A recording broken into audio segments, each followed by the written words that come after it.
Hey guys, tonight we're going to time travel back to an era where life was hard, beds were harder, and personal hygiene was, well, let's just say if you smell good in medieval Europe, people probably assumed you were a witch. We're diving deep into the bizarre and often hilarious world of medieval beliefs about intimacy. The kind of beliefs that make you thankful for the 21st century.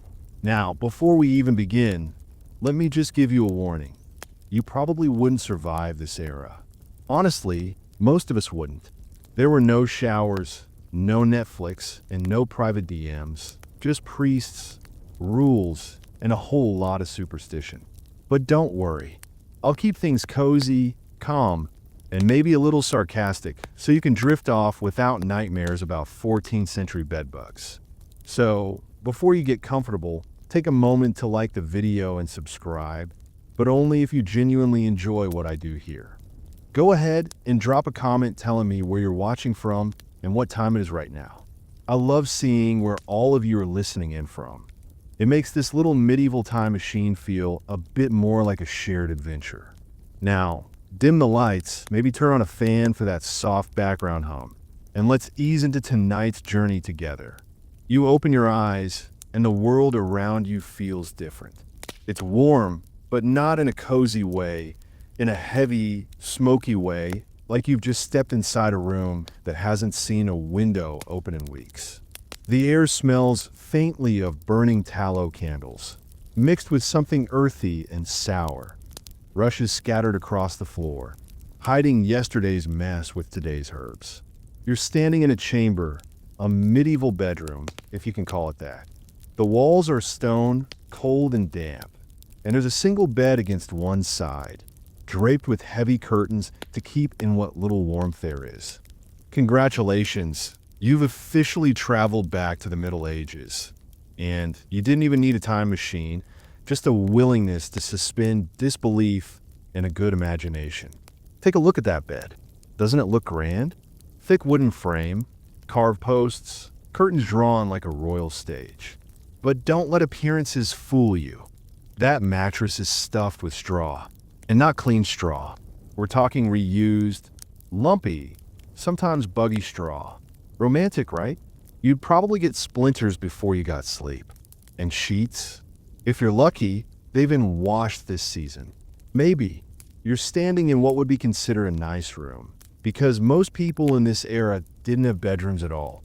They slept in communal halls, curled up on benches or floors, sometimes with strangers, sometimes with family, and usually with livestock not too far away. That means if you thought privacy was a basic human right, medieval life would crush that dream in about 2 seconds. Now, here's the part that might surprise you. Sex wasn't exactly a private affair either. In fact, this world you've stepped into has more rules about intimacy than a modern-day tax code. You think dating apps are complicated? Try living in a time where the church had an opinion on everything, including what position you could be in without risking eternal damnation. Yep, that's coming later. For now, take a deep breath and settle into this room. Listen to the crackle of the fire in the hearth, faint and uneven. Feel the chill seeping in from the stone floor. Outside, a bell tolls in the distance, probably signaling evening prayer, because the rhythm of medieval life wasn't set by Netflix drops or TikTok notifications. It was set by bells, sermons, and seasons. You pull the heavy bed curtain aside and sit down. The straw crunches under you, and something inside you whispers, this is where people lived, loved, and worried about their immortal souls all at the same time. Because here's the thing. In this era, intimacy wasn't just about two people. It was about God, and sin, and shame. Always shame. The Middle Ages were obsessed with controlling desire. And if you're thinking, okay, sure, every society has rules, you're absolutely right. But medieval Europe took those rules, embroidered them with Latin, and carved them into the walls of morality. The church didn't just care about whether you committed adultery. It cared about how you touched, when you touched, and brace yourself, what day of the week you touched. Hint, Fridays were out. Sundays too. Actually, most days were out, but we'll get to that later. As you sit there, let's imagine you're someone from this world. Maybe you're a young noble, freshly married, or perhaps a peasant lucky enough to share a bed at all. Either way, your understanding of intimacy isn't shaped by self-help books or romantic comedies. It's shaped by sermons, whispered warnings, and the occasional terrifying illustration of hellfire. Because everyone believed the body was a gateway to sin. And desire? Desire was a slippery slope straight to eternal suffering. But let's zoom in a little. That candle over there, it's guttering in the draft, its flame flickering like it knows a secret. Back then, candlelight was romantic, sure, but it was also practical. There was no electricity and nights were long. So if anything happened after dark, it happened by firelight or not at all. Which means the mood was often smoky, shadowy, and slightly dangerous. And speaking of danger, did you know that people believed lust literally opened the door to the devil? No exageración. They thought demons lurked in bedrooms, waiting for moments of weakness. There are entire medieval texts warning about incubi and succubi, demonic lovers who visited people at night. So, if you ever woke up sweaty and flustered in the 13th century, congratulations, you were probably going to confess that a demon seduced you. Now, here's something fascinating. While the church worked overtime to control desire, reality didn't always cooperate. People had passions, people had secrets, and people had very, very creative ways of breaking rules. Because let's face it, human nature didn't start in the Renaissance. Picture this. You're lying under those heavy curtains next to your spouse, or maybe someone you're not supposed to be next to.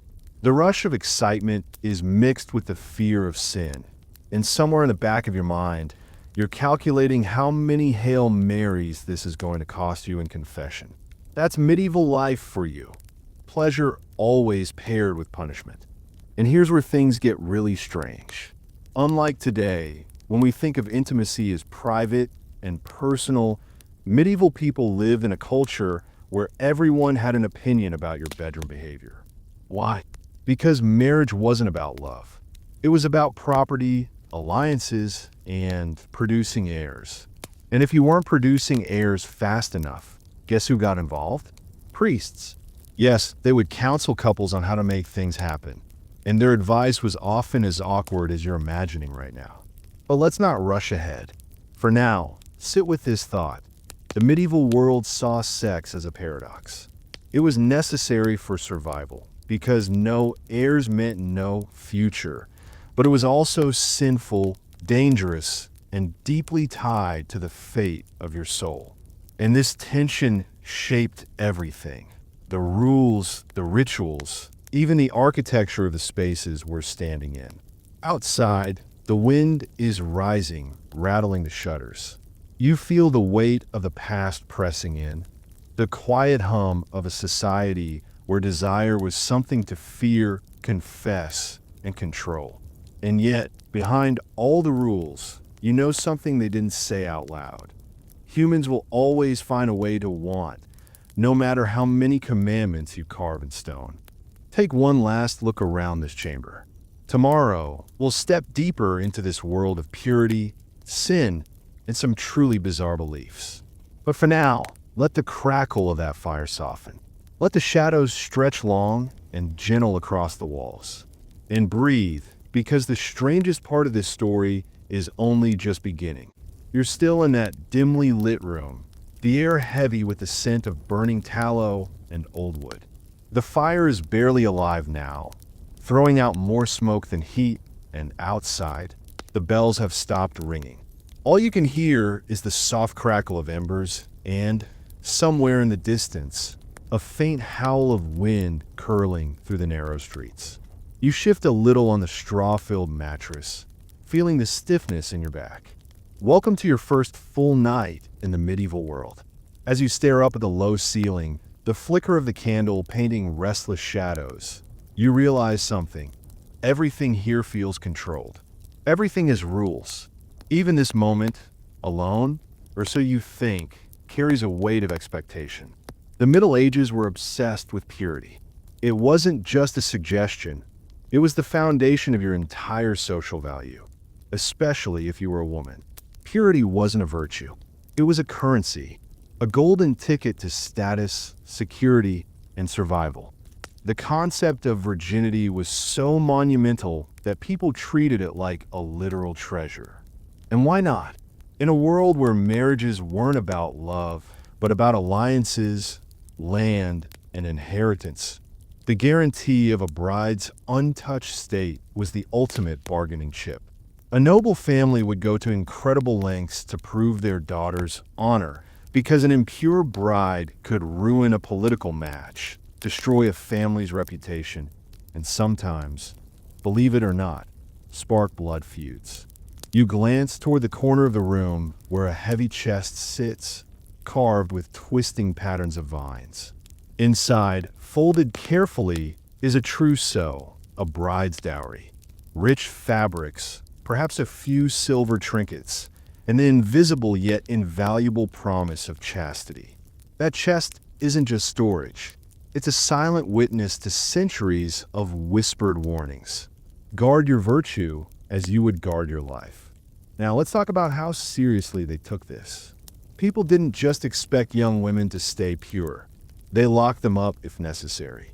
Highborn daughters often spent their days in heavily guarded chambers, sometimes even in literal towers. Sound familiar? That fairy tale trope of the princess locked in a tower? Not so far from reality. If you had land and money, you kept your daughters under lock and key because one scandal could destroy everything. And if you think this was just about women, think again. Men were held to standards too. Though, of course, the rules were far more lenient. A man could stray and still be considered respectable. A woman? One wrong step and her life was essentially over. The double standard wasn't just real, it was institutionalized. You shift again, feeling the weight of this world pressing down on your chest. Imagine living like that, where the most natural human instincts were turned into a battlefield of morality and control. Imagine being told that the slightest slip would brand you forever. And here's the thing, people believed it. They didn't just fear social ruin, they feared eternal damnation. The church preached that virginity was the purest state a person could achieve, second only to sainthood. The Virgin Mary wasn't just a figure of devotion. She was the ultimate model of perfection. And that ideal bled into every corner of life, shaping not only marriages but also entire systems of thought. Want to be holy? Stay pure. Want to be respected? Stay pure. Want to avoid burning in hell? You guessed it, stay pure. And yet, here's the twist. In a society obsessed with purity, what do you think people spent most of their time thinking about? That's right, the very thing they were told to avoid. Desire was everywhere, simmering under the surface, wrapped in guilt and fear. And because people were so afraid of sin, they invented the strangest ways to measure, guard, and sometimes even restore virginity. Yes, restore. You heard that right. There were actual remedies for women who lost their virginity before marriage. Herbal mixtures, bizarre rituals, and, in some cases, even surgical tricks. Imagine the pressure that created. Imagine living with the knowledge that your entire future, your comfort, your safety, depended on something as fragile as a thin membrane. Take a slow breath. Let the weight of that thought settle. This wasn't just personal, it was political. Virginity wasn't about romance. It was about economics. Land, money, titles, all of it hinged on purity. And families weren't shy about enforcing that. Fathers were gatekeepers. Mothers were wardens. Brothers were watchmen. And gossip? Gossip was the medieval version of social media. Fast, brutal, and reputation-shattering. Now, picture this, a wedding night. The bride and groom stand before their families, before priests, before God. This union isn't just a private matter. It's a public contract. and proof is everything. So what happens next? Well, it's awkward. In some cases, very awkward. Because in many noble households, the consummation had to be witnessed. Yes, witnessed. Not by the entire village. That would be a horror show. But by a select few, usually attendants or even priests, who would lurk nearby to confirm that the marriage had been properly sealed. Imagine trying to relax under those conditions. Curtains drawn, whispers outside the door, someone coughing discreetly in the corner. If you're feeling secondhand embarrassment right now, good, because that was reality for countless couples. And all of it, every humiliating detail, was driven by one thing: the obsession with purity. But let's add a little color here, because history isn't just rules, it's people. Not everyone followed the script. There were scandals, elopements, and secret trysts, because no matter how high you build the walls, human nature find a way through. Love letters hidden in hymnals, rendezvous in orchards, and sometimes terrible consequences when those secrets came to light. Still, the official narrative held strong. Purity equaled virtue. Virtue equal value. And women bore the brunt of that belief for centuries. Even their clothes are designed to signal chastity. High necklines, long sleeves, layers upon layers to make sure temptation never had a chance. Because apparently, a glimpse of an ankle could send a man spiraling into sin. Somewhere out there, a medieval guy would have passed out cold at the sight of a modern yoga class. You take another look around this room. The heavy curtains, the chest of linens, the candle burning low. This space, so quiet now, once carried the weight of those expectations.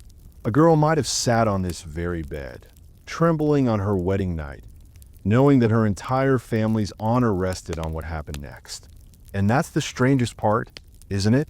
That something so private could become the axis on which an entire world turned. As the fire sighs and the shadows deepen, you wonder, did they believe this because they truly thought it was holy? Or because power always hides in the places no one questions? Historians still debate that. Was it faith? Was it fear? Or was it simply a way to control half the population while keeping the other half conveniently in charge? Whatever the answer, one truth remains. Purity wasn't just a virtue in the Middle Ages. It was an institution. And tomorrow night, as you wander deeper into this candlelit maze of strange rules and stranger beliefs, you'll see how that obsession shaped everything. From when people made love to how they thought the cosmos itself judged them for it. For now, breathe deeply. Let the weight of the blankets hold you down.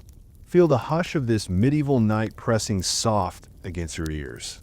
Outside, the bells are silent. The wind is sleeping, and somewhere in the dark, a world obsessed with virtue is dreaming uneasy dreams. The candle has burned lower now, a soft golden teardrop clinging to the edge of the wick. You're still in that same heavy chamber, feeling the weight of silence pressing in from the stone walls. Outside, the streets are darker than you've ever seen. No streetlights, no neon glow, just a spill of moonlight that looks like silver dust over the rooftops. You lie there, and for a moment, you wonder what it would feel like to live under rules so rigid that even your most private thoughts could send you spiraling into guilt. And that's exactly where we're headed now, straight into the thick, suffocating fabric of medieval morality. Tonight, we're stepping under the heaviest blanket of them all, the church's control over desire. If you think your parents were strict about curfews, imagine living in a world where not only your mom, but an entire institution had opinions about your love life. And those opinions came with eternal consequences. The church wasn't just a part of medieval society. It was medieval society. It didn't whisper rules from the sidelines. It wrote the script, handed out costumes, and stood center stage as both director and critic. You shift a little on the straw-filled mattress, and in the flickering firelight, you can almost picture it. A world where priests didn't just bless marriages. they micromanaged them. Desire was a dangerous force. They said, like fire in a thatched roof. Useful when controlled, catastrophic when not. And no, they tried to control it. Let's start with something simple: positions. You probably never thought you'd be lying awake in the Middle Ages thinking about medieval sex positions. But here you are. And let me tell you, the church had a very clear favorite: the missionary position. Yes, the one you're thinking of. Why? Because it was considered the most natural, the least sinful, and, this is key, the least fun. Anything else? Absolutely scandalous. Reverse positions, standing positions, sitting positions, all categorized under unnatural acts that could damn your soul for eternity. Can you feel the pressure yet? It wasn't just about how you did it. It was about why you did it. Pleasure for its own sake? Sinful. Intimacy for enjoyment rather than procreation? Condemned. Basically, the official rulebook read like this: if you're not actively trying to make a baby, you're dancing with the devil. That little flicker of joy, that laughter in the dark, dangerous. Now imagine being married under these conditions. You've been told since childhood that desire is sinful, shameful, dangerous. Then suddenly, you're married, and now you're supposed to do this thing you've spent years avoiding.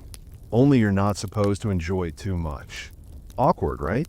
No wonder so many medieval texts are full of questions like, is this okay? Is this allowed? Will I burn forever if I? And here's the kicker: confession was mandatory, which meant that if you broke any of these rules, say you got a little too creative one night, you had to march into a dark little box, kneel before a priest, and tell him everything. Every single detail. Imagine the stress. Not only did you sin, but now you have to explain exactly how you sinned to someone who definitely didn't need that mental image. Take a slow breath. Picture that scene. The hush of the confessional, the scrape of the priest's chair, his voice low and grave as he assigns your penance. Maybe a few Hail Marys if you're lucky, or maybe weeks of fasting if you got particularly inventive. The church loved penance. It was like their version of customer service. You mess up, you pay the price, and your eternal membership stays intact. But here's where it gets even stranger. The church didn't just dictate what you could do. It dictated when you could do it. And spoiler alert, most of the time, you couldn't. There were bans during Lent, bans during Advent, bans on holy days, bans on Sundays, bans on Fridays, even bans based on the phases of the moon. If you were hoping for a little romance in the Middle Ages, good luck finding a day that wasn't off limits. Some historians have calculated that, between all the restrictions, married couples had maybe 80 safe days a year. 80. That's less than a third of the calendar. And the reasons? They weren't shy about those. They said intimacy during holy periods polluted the soul. They said too much lust angered God and invited plagues. They even believed that certain times of the year made your future child cursed. Or worse, a werewolf. Yes, really. We'll talk about that later. For now, just let that sink in. The medieval bedroom wasn't just a bed and curtains. It was a moral minefield. You glance toward the shuttered window. Outside, the wind has dropped, leaving a velvet silence over the town. In that stillness, you can almost hear the echo of sermons ringing through centuries, thundering from pulpits about the dangers of desire. The church didn't whisper its warnings. It bellowed them in Latin, carved them into stone, and painted them across cathedral walls in vivid, terrifying images of hellfire. And those images worked. People were afraid, not just of gossip, but of damnation. They truly believed that a single act done the wrong way, on the wrong day, for the wrong reason could tip the scales of their soul toward eternal torment. That's heavy. That's the kind of fear that lingers in your bones, that curls around your heart, and makes you second guess every whisper of want. But here's a secret no sermon would admit. People didn't always listen. The human body doesn't take orders from church bells. And so, behind closed doors, life happened. Desire happened. Sometimes love, sometimes scandal, always shadowed by guilt. And yet, the rules kept coming, layer upon layer, like the woolen blankets on this bed, smothering, suffocating, but never quite killing the heat beneath. Now let's sprinkle in something odd, because history always hides its quirks in the corners. Did you know there were manuals for confessors that listed every possible bedroom sin in excruciating detail? We're talking encyclopedias of guilt. Priests studied these so they could interrogate people properly during confession. What exactly did you do? How? When? Which position? The Middle Ages didn't just invent bureaucracy for taxes. They brought it to the bedroom too. And here's a question historians still debate. Did people really follow all these rules? Or were the rules more like guidelines? A lofty ideal everyone nodded at in public while ignoring in private? We may never know for sure, but the evidence suggests plenty of people lived with one foot in the confessional and the other in temptation. Which, honestly, sounds very human. You pull the bed curtains tighter, imagining the weight of those rules pressing down on you like an invisible hand. No wonder people turn to charms, prayers, even folk remedies to ease their conscience. Because the truth is, no matter how many sermons you preach, no matter how many saints you paint on the ceiling, desire has a way of slipping through the cracks, like the draft sneaking into this room right now. The fire hisses softly. The candle trembles on its wick. And somewhere beyond the walls, a bell tolls for midnight, slow and solemn. You let the sound roll over you like a wave, heavy and deep. Tomorrow, we'll wander into stranger territory still, nakedness, and why it terrified the medieval mind. But for now, close your eyes to the rules, the whispers, the judgment. Let the hush of this ancient night wrap around you like a second skin, warm and still, as the world of the past sinks into silence. The night deepens outside, and the wind that once prowled the streets now curls against the walls like a lazy cat. The candle's flame wavers low, almost exhausted from its long vigil. You pull the coarse wool blanket tighter, and for a moment, everything feels still until you remember the rules. So many rules, and as the silence settles, your thoughts drift to something even stranger than positions or nakedness, the calendar of sin. Yes, in the Middle Ages, time itself was moral. Days weren't just dates, they were battlegrounds for your soul. And believe it or not, there were moments when being intimate could mean something far worse than social scandal. It could mean eternal punishment, or at the very least, a baby with horns and hooves. Welcome to the world of dangerous days and forbidden nights. You lie there, listening to the distant creak of timbers in the ceiling. Picture a medieval couple for a moment. Let's call them Hugh and Matilda. They're married, respectable, and tucked into their curtained bed, just like you are now. Maybe they've shared a glance across the dinner table, a little spark of warmth in the cold monotony of feasts and prayers. They blow out the candle, lean close, and then one of them freezes. "Wait," Matilda whispers. "It's Friday." And just like that, the mood dies. Why? Because in this world, Friday wasn't for fun. It was for fasting, for prayer, for remembering Christ's suffering. And apparently, nothing kills romance faster than a mental image of a crucifixion. So, if you thought, "Not tonight, I have a headache," was a modern excuse, think again. In medieval Europe, you had a whole list of holy prohibitions to keep track of, and they made modern scheduling conflicts look easy. Fridays were out. Sundays? Also out, because that was the Lord's Day. Saturdays were questionable. Lent, the entire 40 days, was an absolute no-go. Advent? Off the table. The feast days of saints? Forget it. There were even bans tied to major festivals like Easter and Christmas.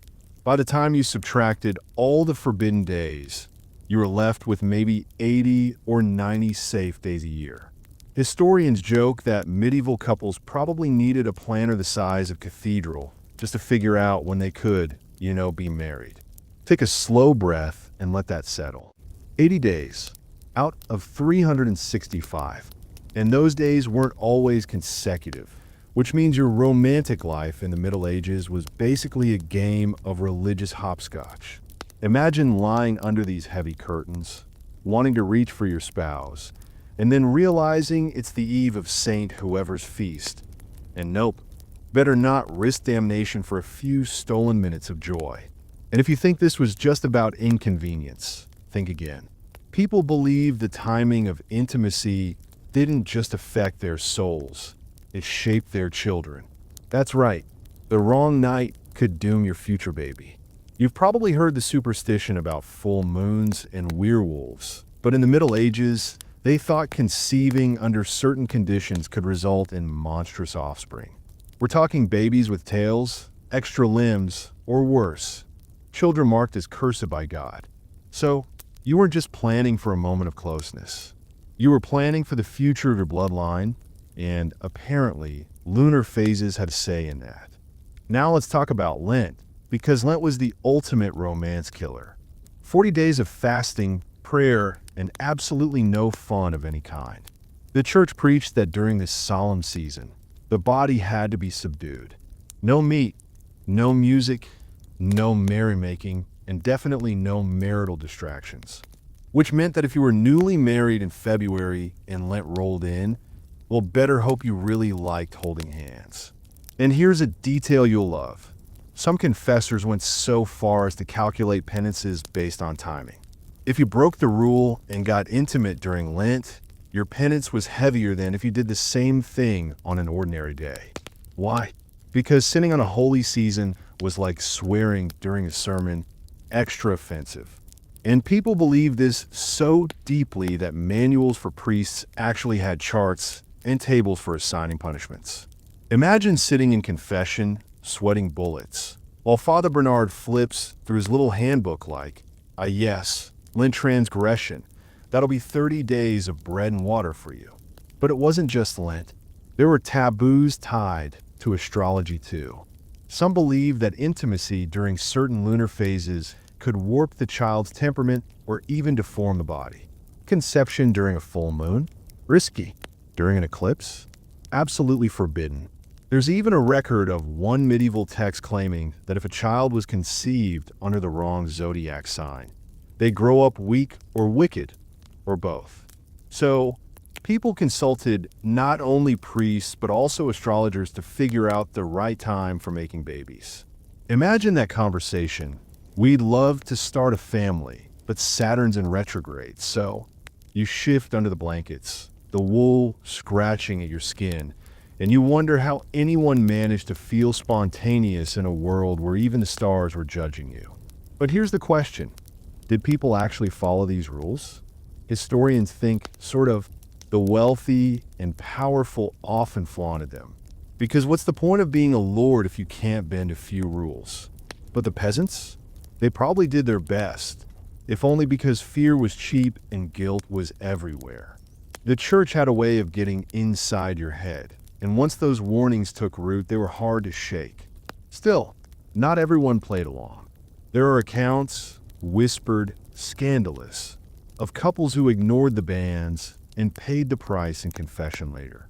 And sometimes, those confessions read like a medieval soap opera. A priest's manual from the 13th century lists questions for penitents like, did you lie with your wife during Lent? During a fast? On a Sunday? The sheer detail suggests people broke these rules often enough to make a FAQ necessary. Now, let's sprinkle in one of those odd little facts that makes history feel almost too strange to be true. In some regions, people believed that conceiving during Christmas week was especially dangerous.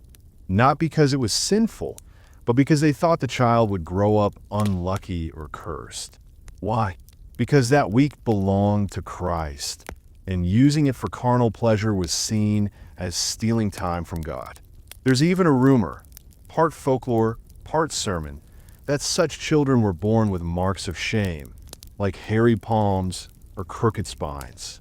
Which, let's be honest, Sounds like a very creative way to scare people out of winter romance. You listen to the quiet of this medieval room. The fire now a dull glow, the candle nothing but a stub, and you realize something. Time wasn't neutral back then. It wasn't just a flow of days. It was a sacred map, full of traps and warnings, where every step carried moral weight. And that map extended straight into the bedchamber. So, as you curl deeper into the straw mattress, let this thought settle. Desire didn't just have rules in the Middle Ages. It had seasons. It had holy days and blacklisted nights. And every kiss, every whisper, carried not just the warmth of the moment, but the shadow of eternity. Tomorrow, when you wake in this strange and silent world, we'll step into something even darker. The fear that lust wasn't just sinful, but demonic. That the one was to open the door to hell itself. But for now, listen to the hush of the night, the distant cry of an owl, the slow rhythm of your own breath. The rules will wait. The past will wait. For this moment, there's only stillness and the faint hum of centuries gone by. You walk slowly now, cloaked in the early morning haze of a medieval village still tucked in its dreams. A rooster crows somewhere in the distance, oblivious to your mission. Today, you're not interested in markets or millstones. No, you're on a more delicate path, a moral one. Or at least, one that's been twisted into moral knots by theologians, monks, and nervous town officials. Because tonight's path winds through lust, temptation, and the devil's favorite pastime, the human libido. You pass a crumbling stone chapel and hear distant chanting. A shiver rolls through you, not from cold, but from the thought that for most of the medieval world, lust wasn't just a bodily urge. It was the devil himself knocking at your soul's door, probably while holding a seductive fruit basket and wearing a grin. Let's be honest here. Lust in the Middle Ages was treated like a trapdoor to hell. People believed that desire wasn't just morally risky. It was dangerous, not just spiritually, but physically and cosmically. Giving into it too often, or with too much enthusiasm, could send you to eternal damnation. Or at the very least, to the church confession booth so often that the local priest started bringing snacks. You step onto a dirt path lined with wild herbs and overgrown moss, moving toward a monastery on the edge of town. You're not a monk, but if you were, you'd be constantly battling what they call the fires of the flesh. Sounds dramatic, doesn't it? That's because it was. Monastic writings were filled with tortured reflections on lust, often described as a war between spirit and body. One poor monk even reported dreaming about cheese, which turned, halfway through the dream, into a seductively smiling woman. He woke up sobbing over cheese. You wonder, as you brush against the soft petals of a hedgerow rose, what they were so afraid of. After all, isn't desire natural? But in medieval theology, desire was viewed through a warped lens, not as something human, but as something inherited, courtesy of Adam and Eve. You know, that apple situation. According to popular belief, ever since Eve's fateful snack break, humanity was cursed to carry within it the seeds of corruption. And lust was the most aggressive sprout. Lust, they said, could lead to gluttony, violence, pride, even witchcraft. It was the gateway sin. You might not care about wealth or power, but if you couldn't keep your loins in check, well, that was practically a signed contract with Satan. Some theologians, like good O.L. St. Jerome, insisted that even within marriage, pleasure was a necessary evil at best and a full-blown sin at worst. He described women as the gate of the devil. Romantic, right? You pass a narrow stream now, watching it bubble over smooth stones, unbothered by mortal shame. Nature doesn't care about your urges, but medieval scholars did. Oh, they cared deeply.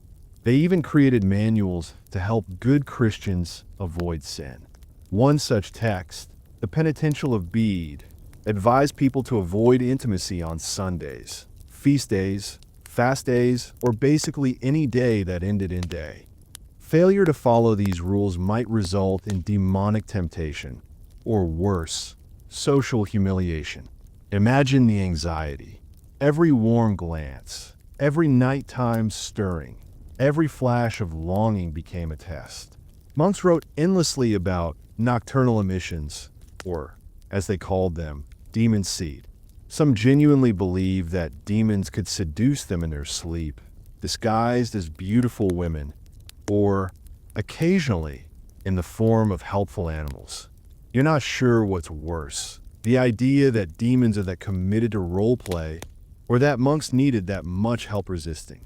And yet, even the most pious couldn't completely escape the pull of lust. The infamous incubus and succubus legends were born from these tensions.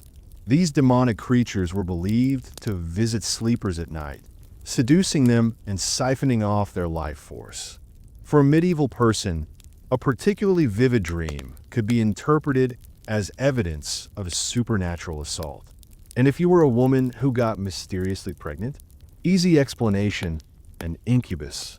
Much more palatable than admitting Sir Geoffrey got too flirty after the harvest dance.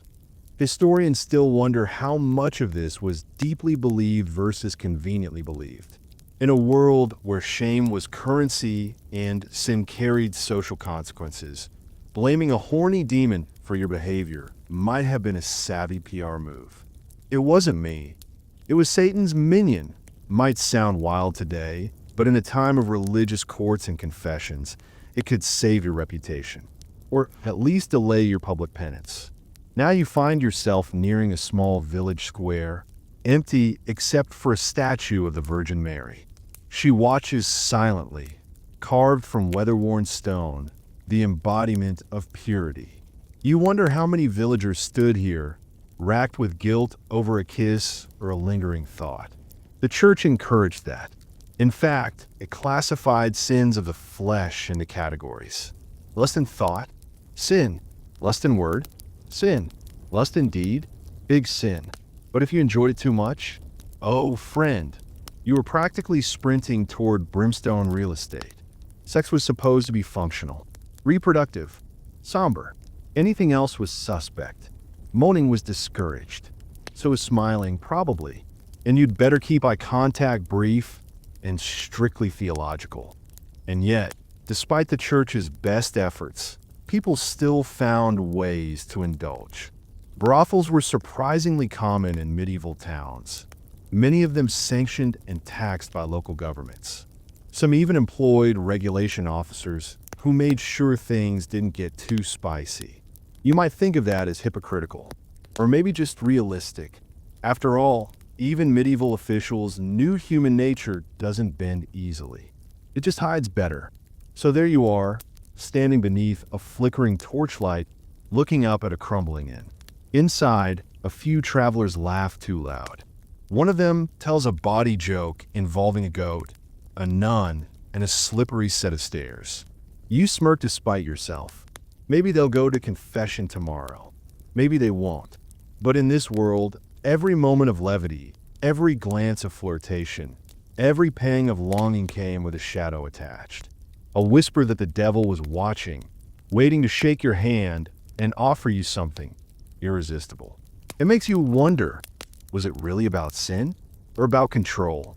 About keeping people anxious, small, afraid of themselves? The church claimed to protect souls, but often it policed bodies. And when you make people fear their own desires, you don't just control their behavior, you control their identity.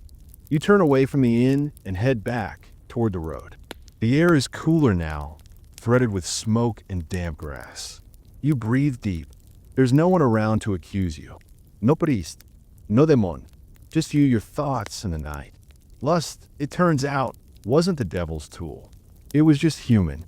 But if people believed otherwise, well, that gave the devil all the power he needed. And maybe, just maybe, that was the real seduction. You wake up under a canopy of heavy tapestries. The air's still a little damp from the evening's fog. A rooster crows somewhere in the distance, even though it's still pitch dark outside. Either it's early or that rooster is just overly enthusiastic. Your joints ache a little from the strong mattress, but you're grateful not to be sleeping on the floor. As you stretch, you're reminded, this is not your time.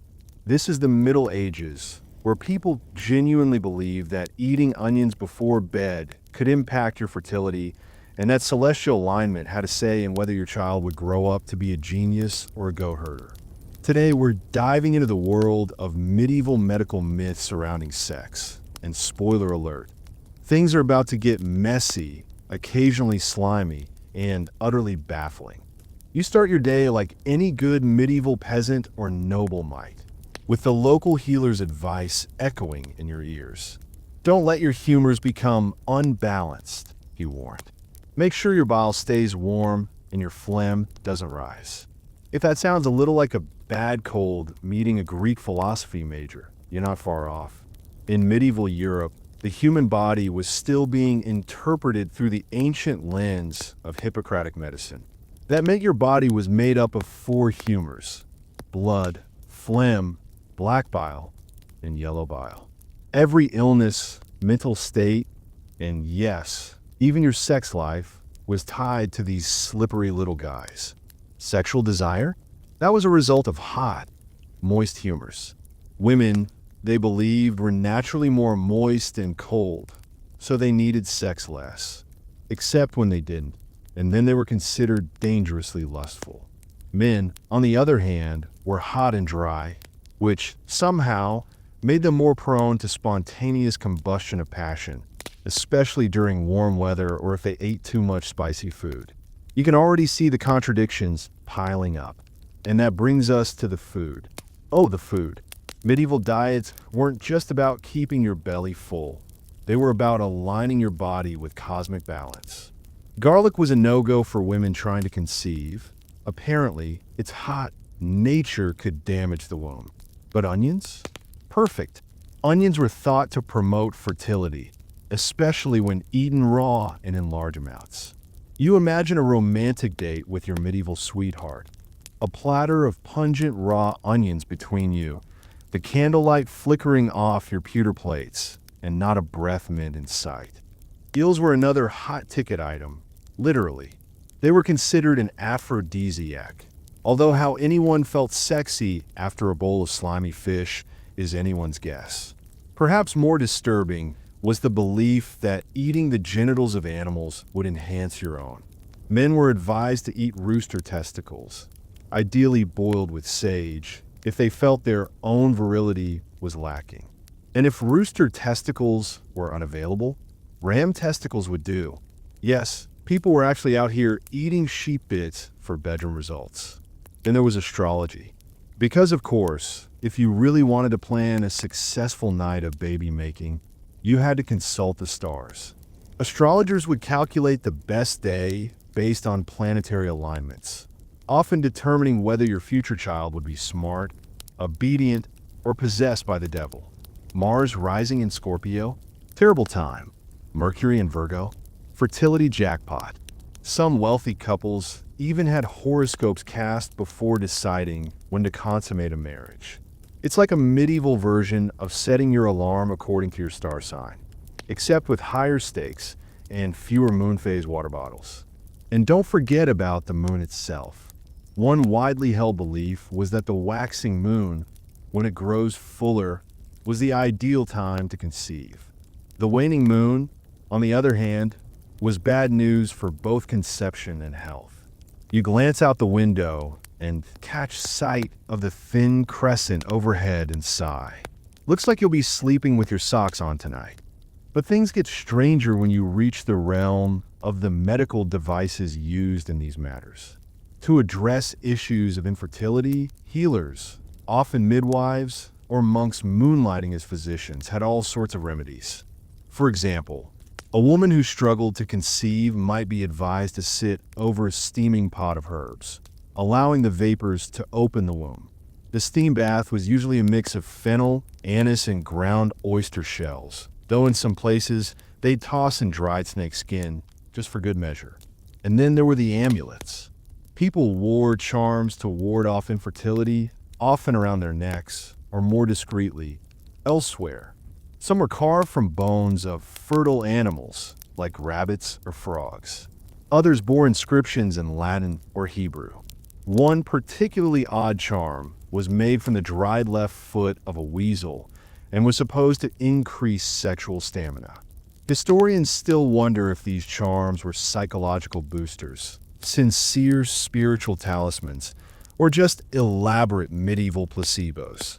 Of course, none of this can be separated from the heavy hand of religion. While the church was clear about sex being for procreation only, it didn't stop people from asking priests for help with their fertility struggles. That led to a whole slew of saints gaining reputations as bedroom intercessors. If you were having trouble conceiving, you might make a pilgrimage to a shrine, light a candle, and pray to Saint Margaret or Saint. And in some places, you'd even leave little wax figurines of babies or disturbingly detailed body parts at the altar in hopes of divine intervention. Interestingly, while most medical texts were written by men, many of the actual caregivers in sexual health matters were women. Midwives, herbalists, and wise women passed down recipes and remedies from generation to generation. One common fertility potion, for example, involved a wine infused with cinnamon, nutmeg, and powdered deer antler. Another instructed the hopeful couple to drink the milk of a white goat and lie together thrice before sunrise. There's something oddly romantic about it, until you remember that goat milk before dawn sounds like the worst protein shake of all time. And still, the anxiety persisted. You had to balance your humors, eat the right things, align your body with the stars, and pray to the saints, but not too much, lest you appear superstitious. People lived with a constant tension between faith, folklore, and what little science they had. And as you sip your mug of warm ale, laced with crushed fennel, you can't help but chuckle. Because somewhere deep in your medieval soul, you're still wondering if that eel stew is worth a risk. One genuinely accepted belief: semen was thought to be a kind of highly concentrated blood, so men were warned not to overdo it, lest they lose too much of their life force.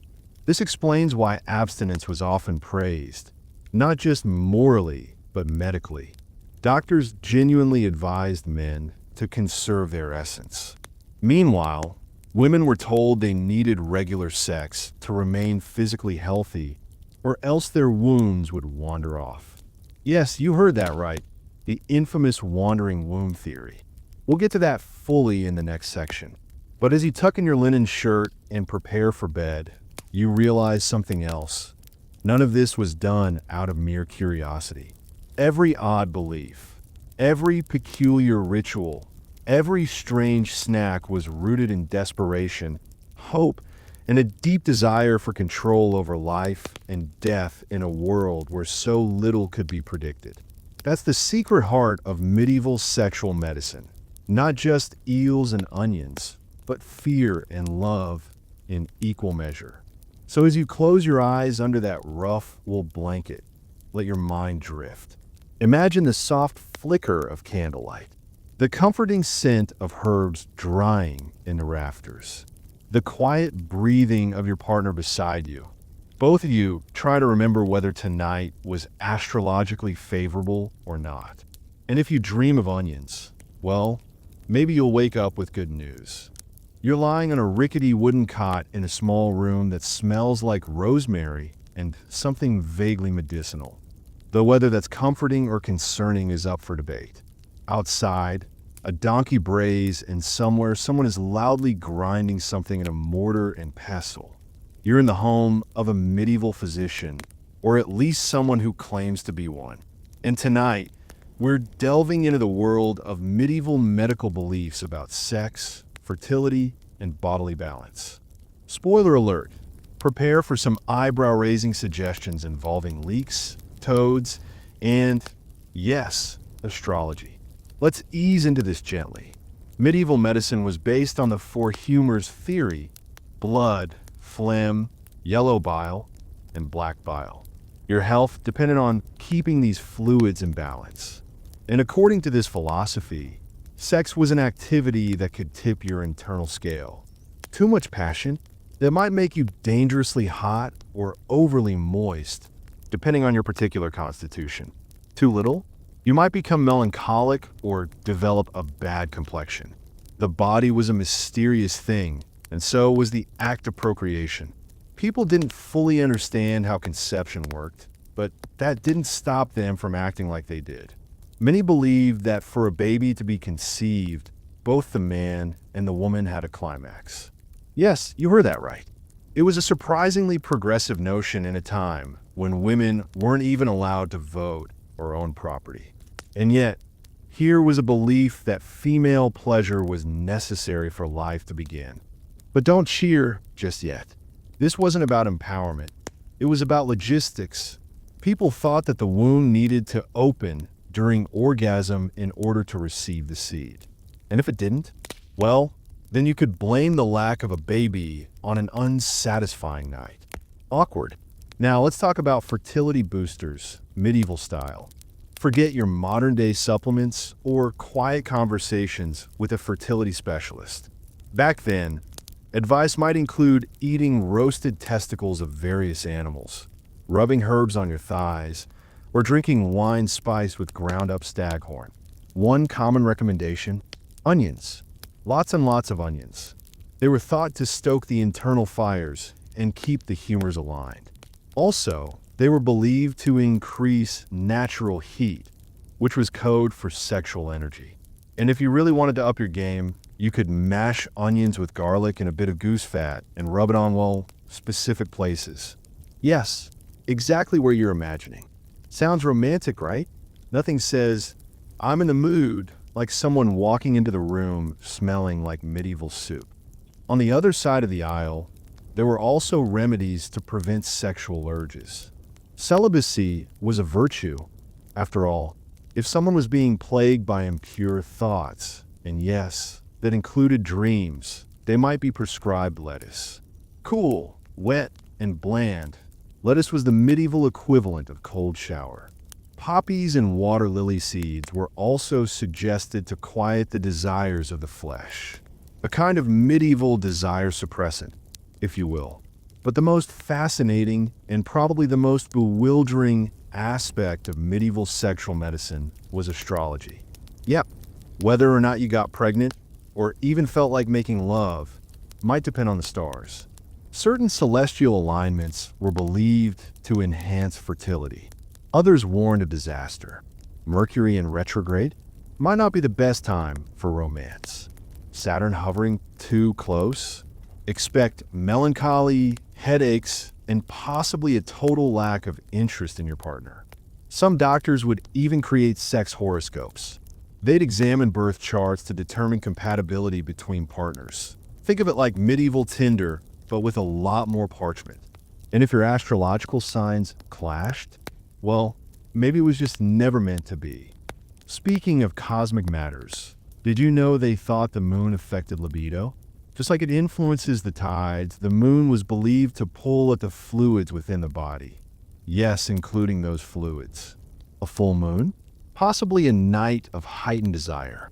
A waning crescent? Perhaps just a cuddle and early bedtime. And then there were the talismans. Imagine being told to wear a dried frog in a pouch around your neck to ward off impotence. Or that carrying a beetle sealed in wax under your pillow would ensure a son. There were even instructions for placing specific herbs under the bed. Rue for fertility, sage to keep away evil thoughts, and dill to discourage unwanted advances. Your love life was literally surrounded by nature's odd little helpers. Now let's not forget the medieval gynecologist. Yes, they existed, although the title wouldn't have been quite so formal. Often, midwives or wise women handled female health, especially anything involving childbirth or fertility. Their remedies were a blend of experience, folklore, and superstition. A woman struggling to conceive might be advised to drink wine infused with crushed animal bones or sleep with a fertility statue beneath her bed. In some regions, women even visited sacred springs believed to increase the chances of pregnancy if you bathed in them during the right lunar cycle. Picture it, naked by moonlight, shivering in holy water, whispering prayers into the wind. It's all very atmospheric, albeit soggy. And speaking of statues, certain churches had fertility relics.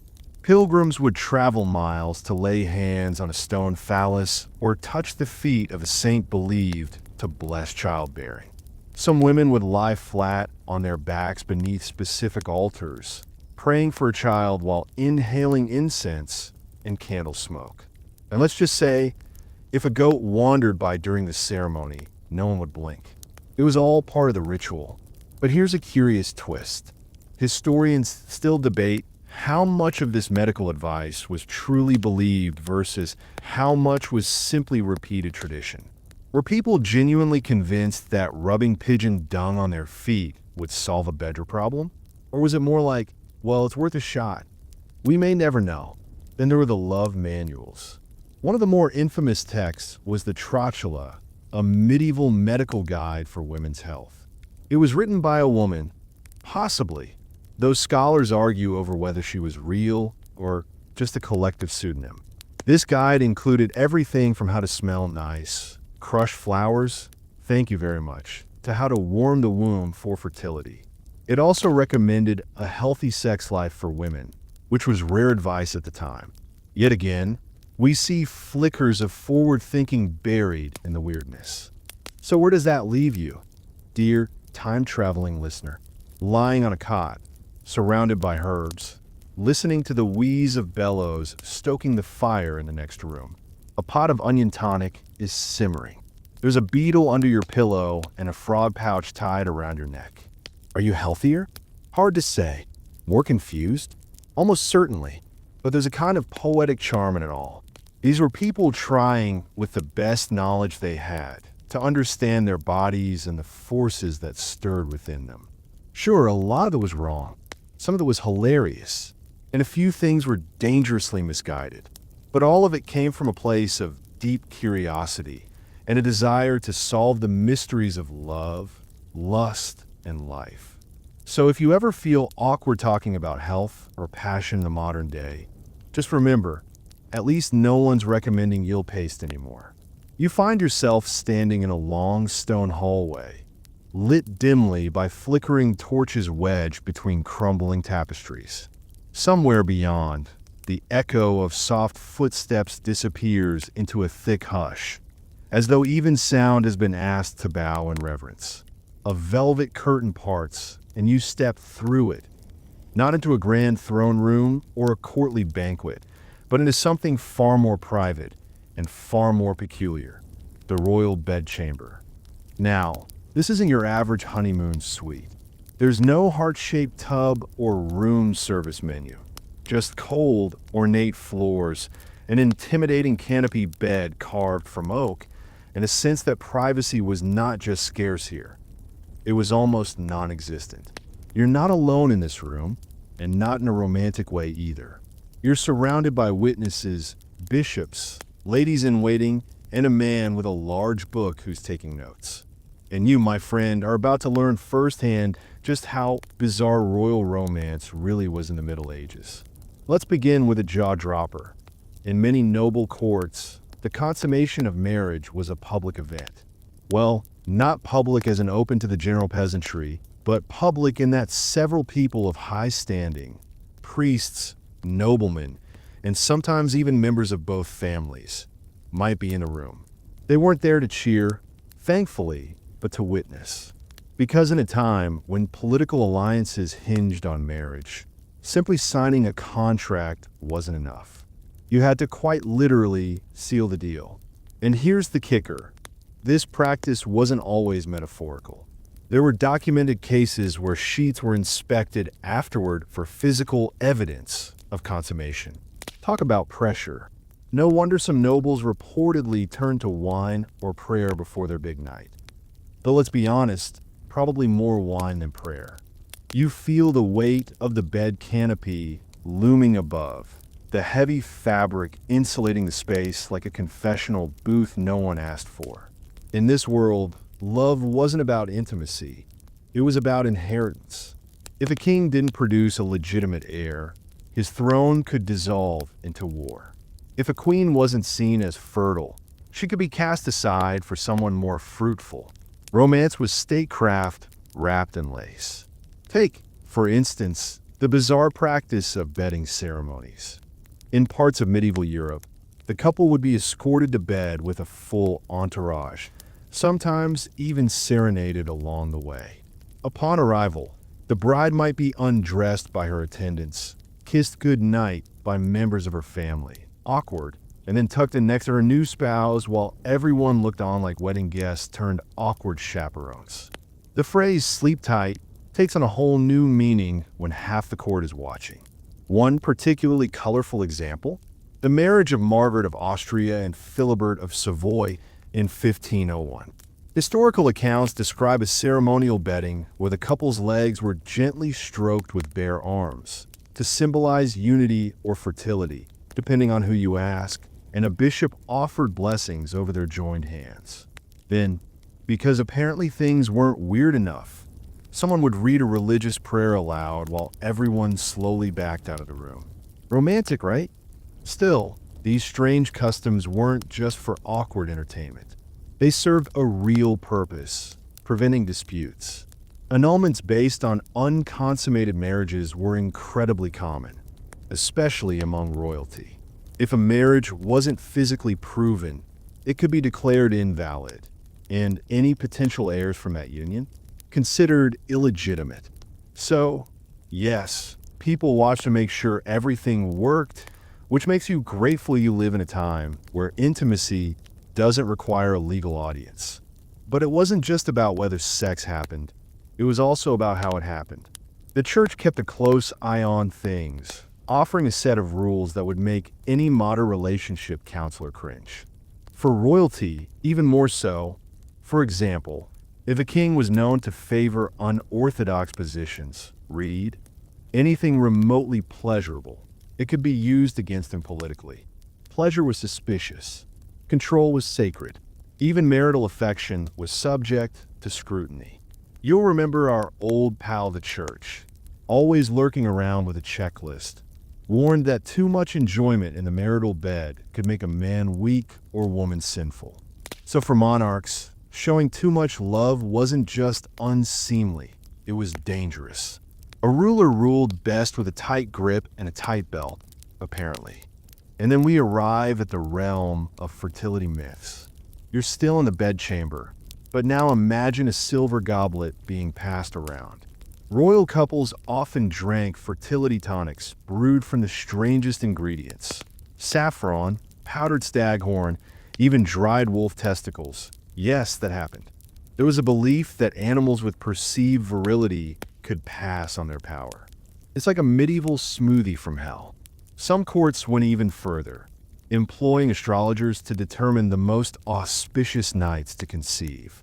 If the stars aligned and Mercury wasn't throwing a tantrum, the couple might try for a prince. If not, best to wait. And woe to the king whose heir was born under a bad sign. It could haunt the child's legitimacy for life. There's also the very awkward matter of surrogate bedding. In certain elite families, if the groom was, shall we say, not up to the task, someone else might be chosen to assist in consummation. This rarely meant another man stepped in. More often, it meant midwives or older attendants were physically present, sometimes guiding limbs or coaching nervous nobles through the act like the world's most uncomfortable tour guides. You can't help but wonder, how did anyone feel loved in this world of formal kisses and witness-certified sheets? And that brings us to one of the biggest open questions. Did any of these royal couples actually want each other? Historians still puzzle over how many marriages were more than just paperwork. Some, like Eleanor of Aquitaine and Henry II, clearly had passion and epic drama. Others were more like business mergers with occasional sleepovers. Was there tenderness behind closed curtains? Or just another duty filed between signed treaty and attend mass. You step quietly from the bedchamber now, the silence of stone halls replacing the ceremonial whispering. You can almost hear the echo of footsteps, the shuffle of servants collecting used linens, the murmured prayers of bishops trying to forget what they just heard, and somewhere, maybe the sigh of a young queen wondering if love will ever come in private. Through all the rigid ceremony, the royal bedroom remained the strangest battlefield, where power, religion, desire, and dynasty collided under velvet sheets. You exit with one lingering thought. Maybe a little awkwardness on the wedding night isn't so bad as long as nobody brings a notary. As you leave the royal bedchamber and descend into the quiet corridors of a candlelit abbey, the cold hush of stone reminds you that even in the warmest of beds, the church was never far behind. If sex in the Middle Ages was a battlefield of politics and power, then the church was the ever-watchful general, laying down the rules, enforcing the taboos, and ensuring no one enjoyed too much of anything, especially not each other. Behind every velvet curtain, behind every locked door, the hand of religious doctrine reached in, and it reached deep. For the medieval church, sex was a necessary evil. Not a gift, not a pleasure, but a grim duty for the sake of reproduction. Only within marriage, and only if no one smiled about it. Pleasure was dangerous. Lust, even worse. Lust, according to every sermon and scroll, was the fire that led straight to hell. And yet, despite all this spiritual scolding, human nature refused to be tamed. So the church didn't just preach. It documented, categorized, and tried to control every possible expression of sexuality. The result? A sprawling, often surreal doctrine that turned the most personal act into a religious minefield. Let's begin with a stunning fact. There were entire manuals written by priests and monks that listed, in graphic detail, what sexual acts were allowed, forbidden, forgivable, or damning. These guides, used by confessors across Europe, didn't shy away from detail. In fact, they were obsessed with it. Every sin of the flesh had a name, a punishment, and sometimes even a tariff. Yes, that's right. Certain sins had penance prices. Think of it like a medieval price tag for how dirty your thoughts were. For example, in the penitentials, books of penance, it was considered less sinful to have sex in the missionary position than in any other position. Why? Because missionary was seen as the most natural and least pleasurable. Anything that increased the likelihood of pleasure, like different positions, oral stimulation, or even extended foreplay, was seen as dangerously indulgent. The idea that sex could be mutually enjoyable, that bordered on heresy. Masturbation was condemned across the board, often lumped into the same category as adultery or sodomy.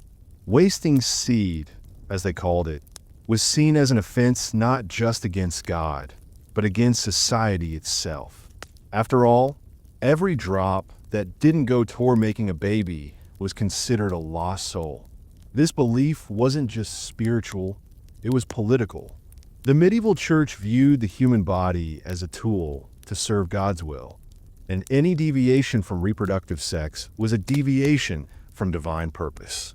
You start to understand that in this world, the body was a battleground, and desire was the enemy. Now let's talk about when sex was forbidden, and it's not a short list. According to church law, sex was off limits during Lent, Advent, the 40 days after Easter, the night before receiving communion, every Sunday, on feast days, during menstruation, while pregnant, while nursing, or 40 days after childbirth. That added up to more than 200 days a year. Imagine trying to plan your marital relations around that.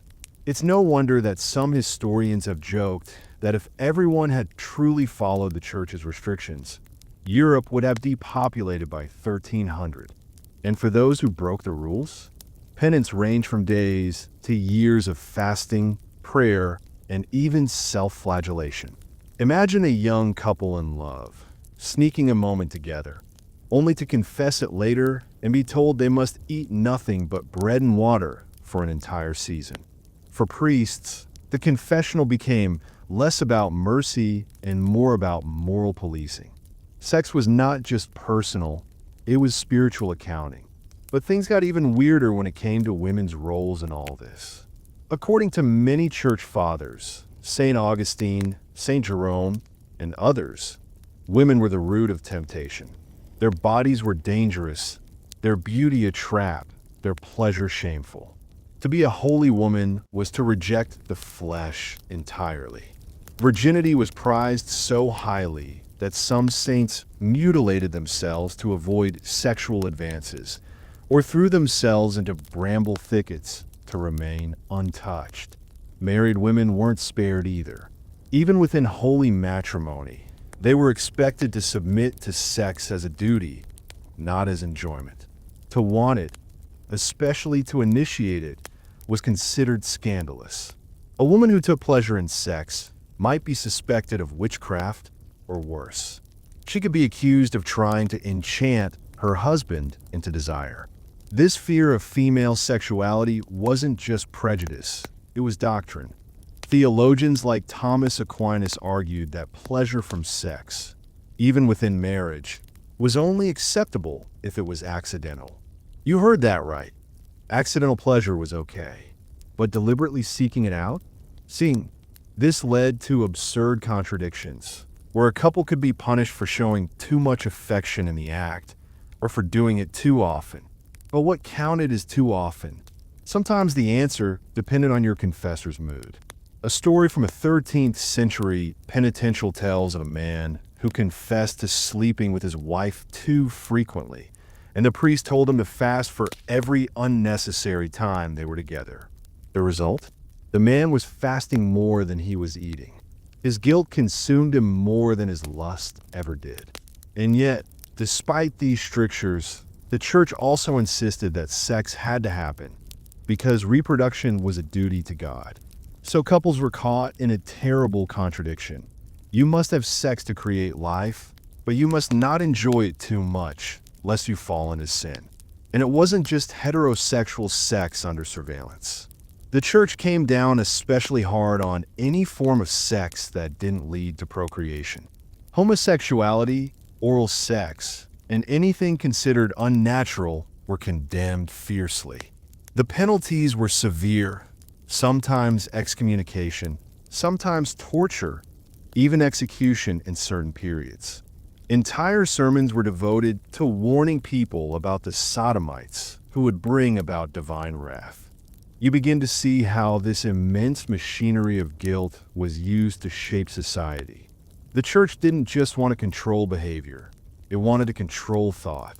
Even dreams could be sinful. If you had a sexual dream and woke up with evidence, you were told to confess and pray. If you experienced temptation while praying, it was a test of your soul. Even laughter or flirtation could be signs of weakness. And if you were a monk or nun, a single lustful thought could be considered a betrayal of your vows. This intense focus on sexual purity extended to every corner of life. Art and literature were censored, clothes were designed to minimize allure, and even music was policed for sensuality. What was once a natural part of the human experience had become a moral minefield. To feel desire was to risk damnation. To act on it was to gamble with your soul. And yet, despite this grand machine of guilt, desire persisted. Secret trysts, illicit romances, underground literature, even the occasional priest caught in the act. Human nature defied doctrine time and time again.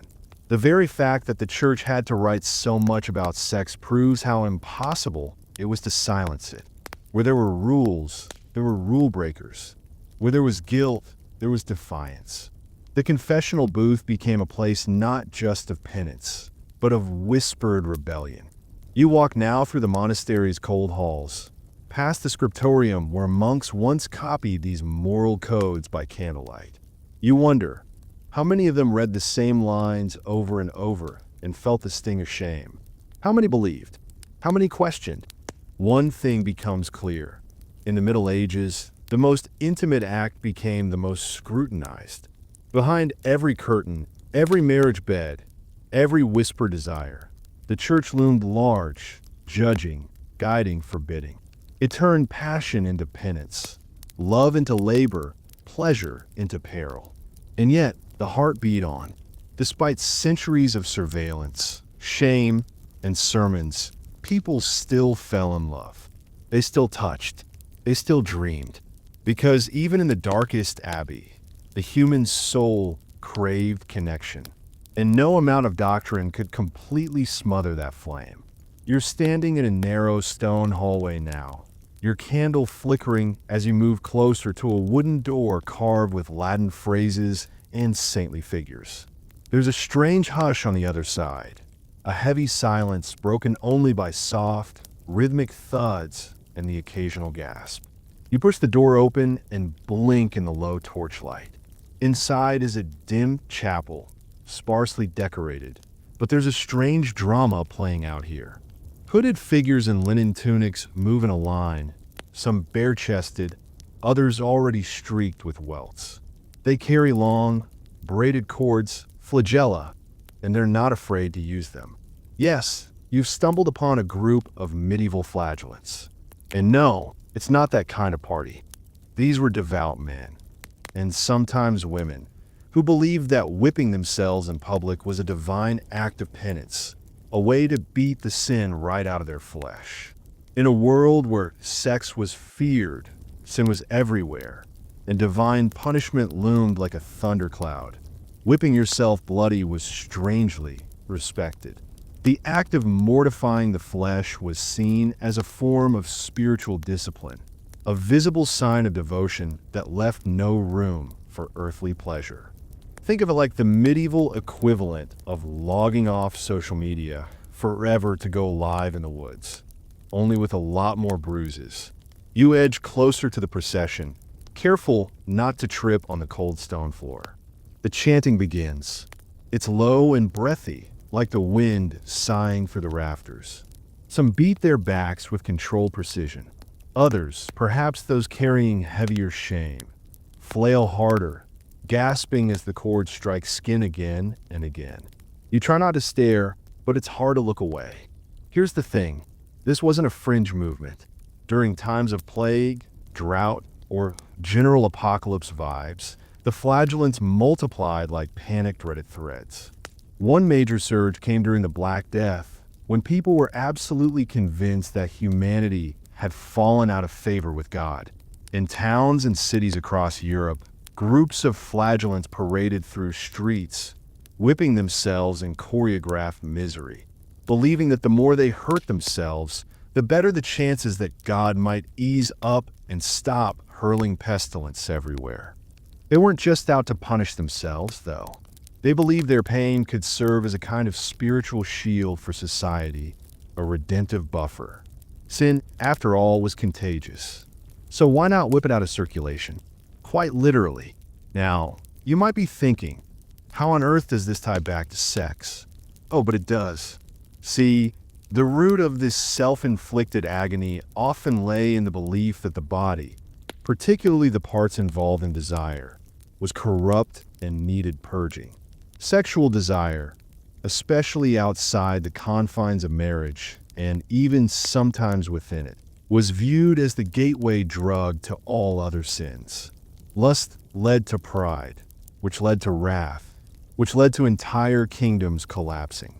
Better to just lash the lust out of your spine before it got any bright ideas. This was especially true for monks and nuns, many of whom adopted physical mortification as part of their daily routine. Some wore scratchy hair shirts under their robes to keep themselves perpetually uncomfortable. Others added belts of thorns or metal spikes. These weren't fashion accessories. They were supposed to keep the mind focused on God and not, say, that cute lay brother who handed out bread in the morning. One lesser-known but fascinating practice was that of disciplining the loins. It's exactly what it sounds like. There are historical accounts, quiet ones, written in the kind of Latin that blushes, of monks specifically whipping their genitals to rid themselves of lustful temptation. That's a level of self-control that most dating apps can't comprehend. And speaking of monks, it wasn't just the isolated hermits in desert caves who took things this far. Even inside grand monasteries, where you might expect more refined discipline, some friars would gather for group flagellation sessions, especially during Lent. There are reports from 14th century England and France of entire monastic communities coming together for mass whippings. Less a party, more of a penitential rave. You glance around the chapel again, noting how the floor is stained in dark blotches, either candle wax or old blood. One man cries out as he stumbles. No one flinches. This is supposed to hurt. You feel it deep in your gut, this gnawing anxiety that maybe you too are guilty of something. But then a second thought creeps in. Maybe this is all too much. Could pain really be the cure for desire? Historians still wonder whether this practice was more about control than redemption. After all, if the church and religious authorities could convince people that their own bodies were dangerous and needed constant punishment, they could also control their behavior, especially when it came to sex, reproduction, and marriage. A society ashamed of its own flesh is a society that's easier to keep in line. And yet, not everyone bought into it. There were debates, even then. Some theologians argued that punishing the body wasn't the path to holiness. It was prideful, a way of showing off just how holy you were trying to be. Others worried that it could spiral into spiritual vanity. Look how much I suffer for God. Some communities outright banned flagellation, fearing it caused more harm than healing. Still, the movement endured. Some even romanticized it, portraying flagellants in art as tragic heroes, sacrificing their comfort for a greater cause. Others saw them as fanatics, out of touch and dangerously dramatic. But for those deep in the medieval mindset, where sin was sticky and the afterlife terrifying, whipping yourself bloody felt like taking control in an uncontrollable world. You step back from the chapel now, your ears still ringing with the echo of cords cracking against flesh. A cold breeze slinks through the hallways, and you shiver. Not from the temperature, but from something older, something woven into the stones. A kind of fear that's not quite gone, not even centuries later. As you walk away, the chanting grows fainter, replaced by your own quiet footsteps. Maybe there's something strangely comforting in knowing that humans have always been a little terrified of themselves, and a little too eager to hurt what they don't understand. The heavy scent of incense lingers in the air as you enter a dim alcove tucked away from the grandeur of the medieval cathedral's nave. Here, far from the flickering candles of the main altar, is the confessional, simple, dark, and unassuming. Just a wooden booth, divided by a thin wall and a narrow grate. But this tiny chamber was the epicenter of a powerful practice that shaped the way medieval people thought about sin, especially sexual sin. It is where shame whispered, secrets cried, and salvation hung in the balance. The confessional curtain was more than just cloth. It was a veil between public virtue and private vice. Behind it, people exposed their darkest thoughts and most intimate missteps, often those involving lust, desire, and forbidden acts. But what began as a path to redemption soon morphed into a system of surveillance, where sexuality was dissected, judged, and punished in excruciating detail. To understand how medieval sex and confessions became intertwined, you must first understand the Church's obsession with control. By the 12th century, with the rise of canon law and an increasingly systematized theology, sin was no longer just a vague sense of wrongdoing. It had categories, it had lists, and most importantly, it had a price. You didn't just sin, you committed a specific violation, and you were expected to name it, describe it, and repent for it in a very specific way. Sexual sins were among the most commonly confessed. Priests were trained, yes, trained, to ask specific questions about a person's behavior. Did you touch yourself? With whom did you engage in sex? Was it before marriage? Outside of it? Was it with someone of the same gender? Was it during Lent, Advent, or other holy days when sex was forbidden? Did it involve a married person, a relative, or a clergy member? One of the most chilling aspects of the confessional in medieval times was just how invasive it could be. Manuals for confessors, books written to guide priests through the process, offered lists of questions they were supposed to ask. Some were shockingly explicit. The Summa for Confessors by John of Freiburg and other texts like the Penitentials included question sets that resemble interrogations more than spiritual guidance. Imagine you're a trembling parishioner stepping into the confessional. The priest behind the grate might begin asking you questions that dig deep into not only what you did, but what you thought. Did you fantasize about someone? Did you experience lustful dreams? Did you consent in your heart to impure thoughts, even if you didn't act on them? You may not have touched a soul, but your very thoughts could damn you. The confessional became a place where even desire was criminalized, and this had enormous implications. The church taught that sin began in the heart and mind, not just the body. So even if you resisted temptation physically, the desire itself was still subject to divine judgment. This wasn't just about behavior. It was about internal purity. You couldn't escape by pretending. You had to expose yourself entirely, your fantasies, your impulses, your shame. For medieval women, the confessional could be particularly harrowing. Women were often seen as more susceptible to lust, more emotional, and in need of stricter spiritual discipline. There are documented cases where priests asked women whether they had been the instigator of sexual acts, how many times, in what positions, and even whether they had experienced pleasure. In a society that often blamed women for being temptresses, the confessional was a double-edged sword. It offered forgiveness, but only after stripping away every protective layer of dignity. And here's where things take an even darker turn. The confessional, in theory, was supposed to be sacred, a place of safety and confidentiality. But in practice, it could be a tool of abuse. Some priests, armed with knowledge of their parishioners' sins, used that power for manipulation. Historical records, especially from inquisitorial courts, include grim accounts of clergy using confessional information to blackmail, shame, or even exploit the people who trusted them. This wasn't always the case, of course. Many priests were sincere in their intentions, but the very structure of the system was ripe for corruption. Power flowed in only one direction. The confessor listened, the sinner confessed, and judgment, both divine and human, followed. Interestingly, confessions weren't just about punishment. They were also transactional. For every sin confessed, there was a corresponding penance. These could range from reciting a number of prayers to fasting, pilgrimage, or public humiliation. And yes, for sexual sins, penance could be particularly severe. A man caught in adultery might be forced to stand outside the church barefoot and naked, holding a candle as the entire village watched. A woman who'd engaged in premarital sex could be assigned days or weeks of fasting on nothing but bread and water.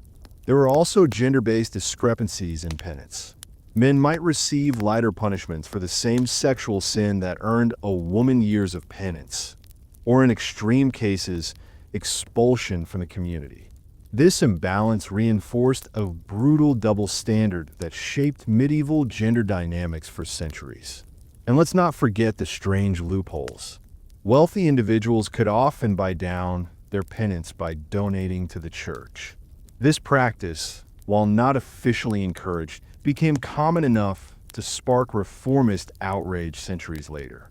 Imagine sinning on Monday and erasing it by Tuesday with a fat sack of coins and a new altar for the cathedral. Convenient, yes, but also morally murky. The psychological toll of confession was immense. For many, especially those struggling with sexual urges, it became a cycle of sin, shame, and temporary relief. You confessed, you repented, you were forgiven, but the desire never truly vanished. And so you returned again and again. It created a spiritual hamster wheel where purity was always out of reach and the body remained a battlefield. Interestingly, this constant cycle of confession and penance didn't necessarily reduce sexual behavior. People still had sex. Affairs still happened.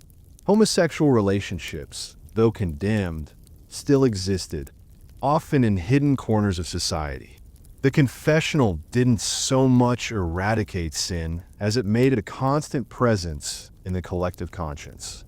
People were trained to police not only their actions, but their desires, their glances, even their dreams. Some scholars argue that the medieval confessional laid the groundwork for the modern concept of sexual guilt. It wasn't just about what society thought of your actions. It was about what you thought of yourself. The internalized shame, the sense of being fundamentally impure, haunted people in a way that extended beyond the spiritual realm. It influenced art, literature, personal relationships, and eventually, the way entire cultures viewed sex. Even today, the echoes of the medieval confessional linger. The idea that some thoughts are impure, that sexual desire must be controlled, tamed, or punished. These concepts have roots in that small, shadowed booth. A booth where people whispered their secrets, hoping for absolution, dreading the judgment that might follow. You step back from the confessional now, brushing the curtain aside. The wood is worn from centuries of desperate hands, the grate smoothed by the breath of countless voices. It's just a box, but it held the weight of 1,000 sins and 1,000,000 fears. And in a way, it still does, because the need to confess, to be seen, to be forgiven, it never really disappears. But the question remains, who are we confessing to now? And what do we fear more, our sins or our desires? You're walking through a dim stone corridor now, your steps softened by the age-polished flagstones beneath your feet. The air is cool, heavy with the scent of candle wax and incense. Up ahead, a tall wooden door creaks open, just a sliver, and then wider, as if someone meant for you to be here. Beyond it lies a cloister bathed in gentle, dappled light. You step into the convent. Inside, it's quiet. Too quiet. The silence is almost suspicious. A bird chirps once, quickly realizing its faux pas, and then there's only the rustle of robes and the distant clink of pewter bowls. You're in a place where time slows to a crawl, and gossip moves with the stealth of a hunting cat. Welcome to the medieval convent, a space of holiness, discipline, and secrets. Let's be real for a moment. You probably wouldn't survive here, not just because of the rigid fasting schedules or the cold stone beds, but because of the sheer amount of whispering. Every hallway seems to carry a story. Every sister has a past. On paper, convents were sanctuaries, refuges for the devout, the unwanted, the widowed, or the overly curious. Women entered for all sorts of reasons. Some felt a true calling, a pull toward divine purpose. Others were simply redirected.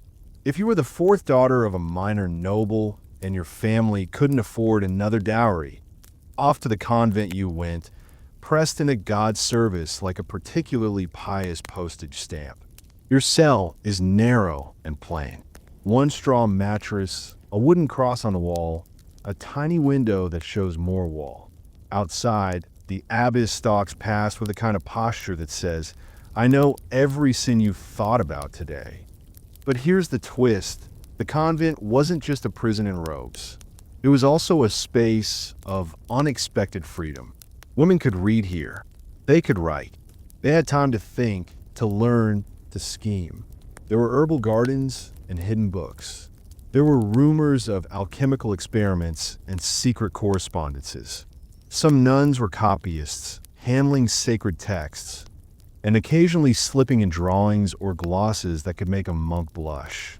And yes, sex, or at least thoughts of it, didn't magically vanish at the convent door. Bodies don't stop being bodies, no matter how many prayers you whisper. Behind these thick stone walls, desire took on strange forms. Sometimes it came through dreams, sometimes through the soft brush of hands during prayers. Sometimes, yes, through forbidden trysts, though those were rarer than medieval fiction makes them seem. Still, there are records of nuns running off with priests, of convents being investigated for impropriety, and of deeply coded love letters discovered centuries too late. Historians still wonder how often convent walls held more than just secrets. Was it really rebellion, or just humanity doing what humanity does best, craving connection? You run your fingers along a carved pillar as you walk the cloister circle. There's a little heart etched near the base, tiny and discreet. A confession, maybe a private rebellion in stone. No name, just a shape. The food here is modest. Porridge mostly, maybe lentils. Your stomach isn't thrilled, but then again, you're not here for the cuisine. You're here to observe what happens when desire is denied. And it turns out, denied desire doesn't die. It mutates. It finds cracks. It becomes poetry.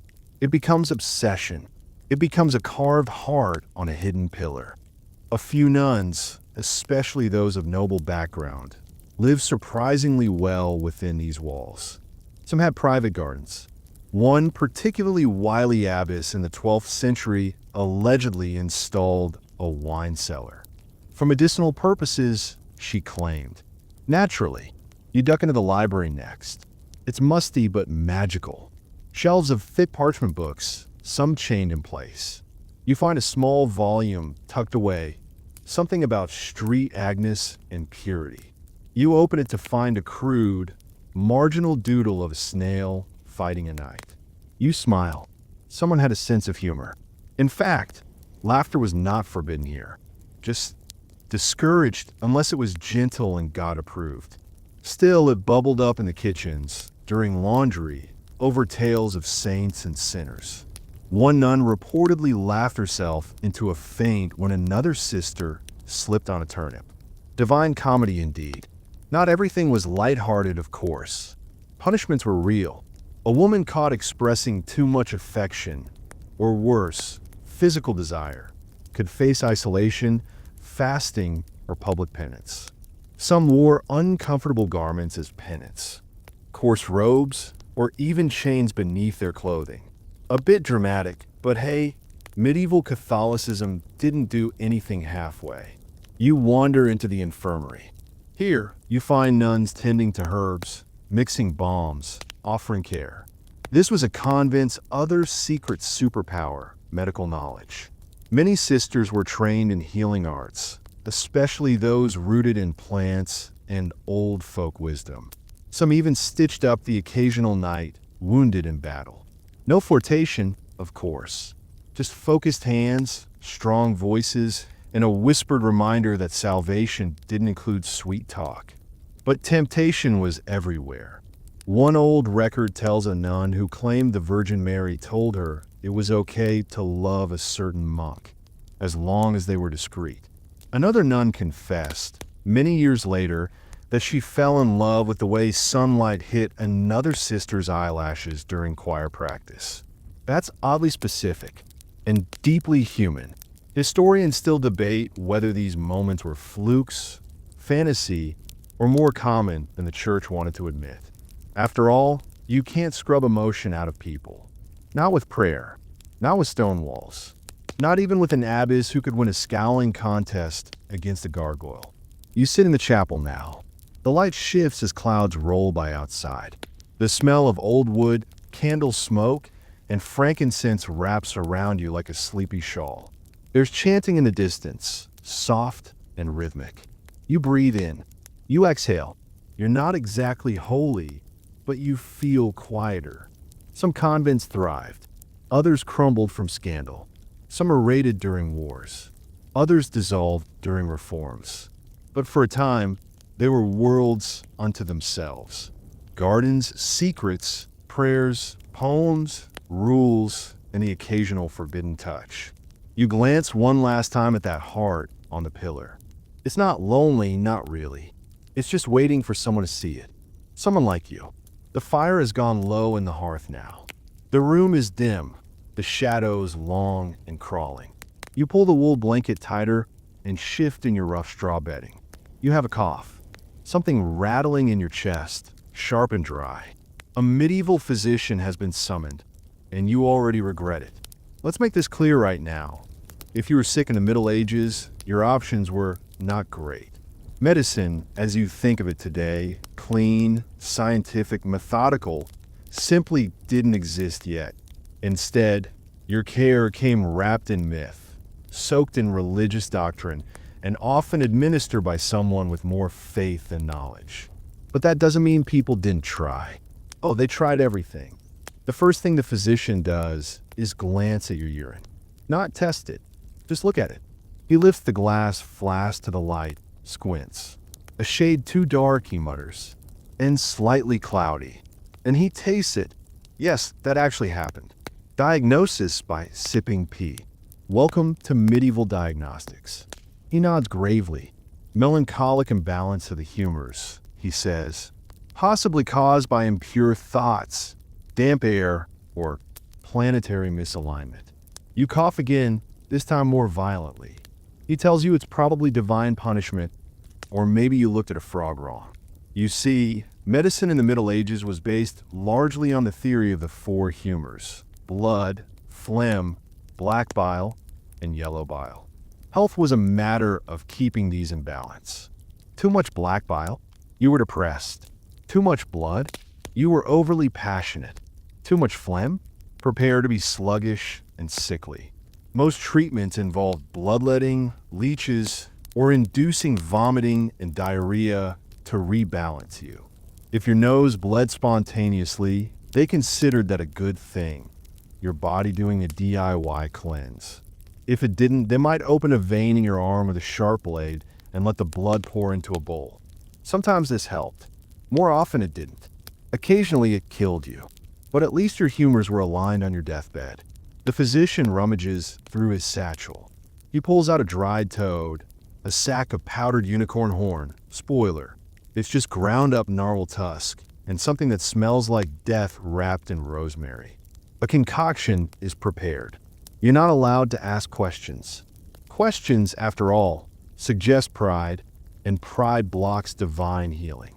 Still, not all cures were entirely ridiculous.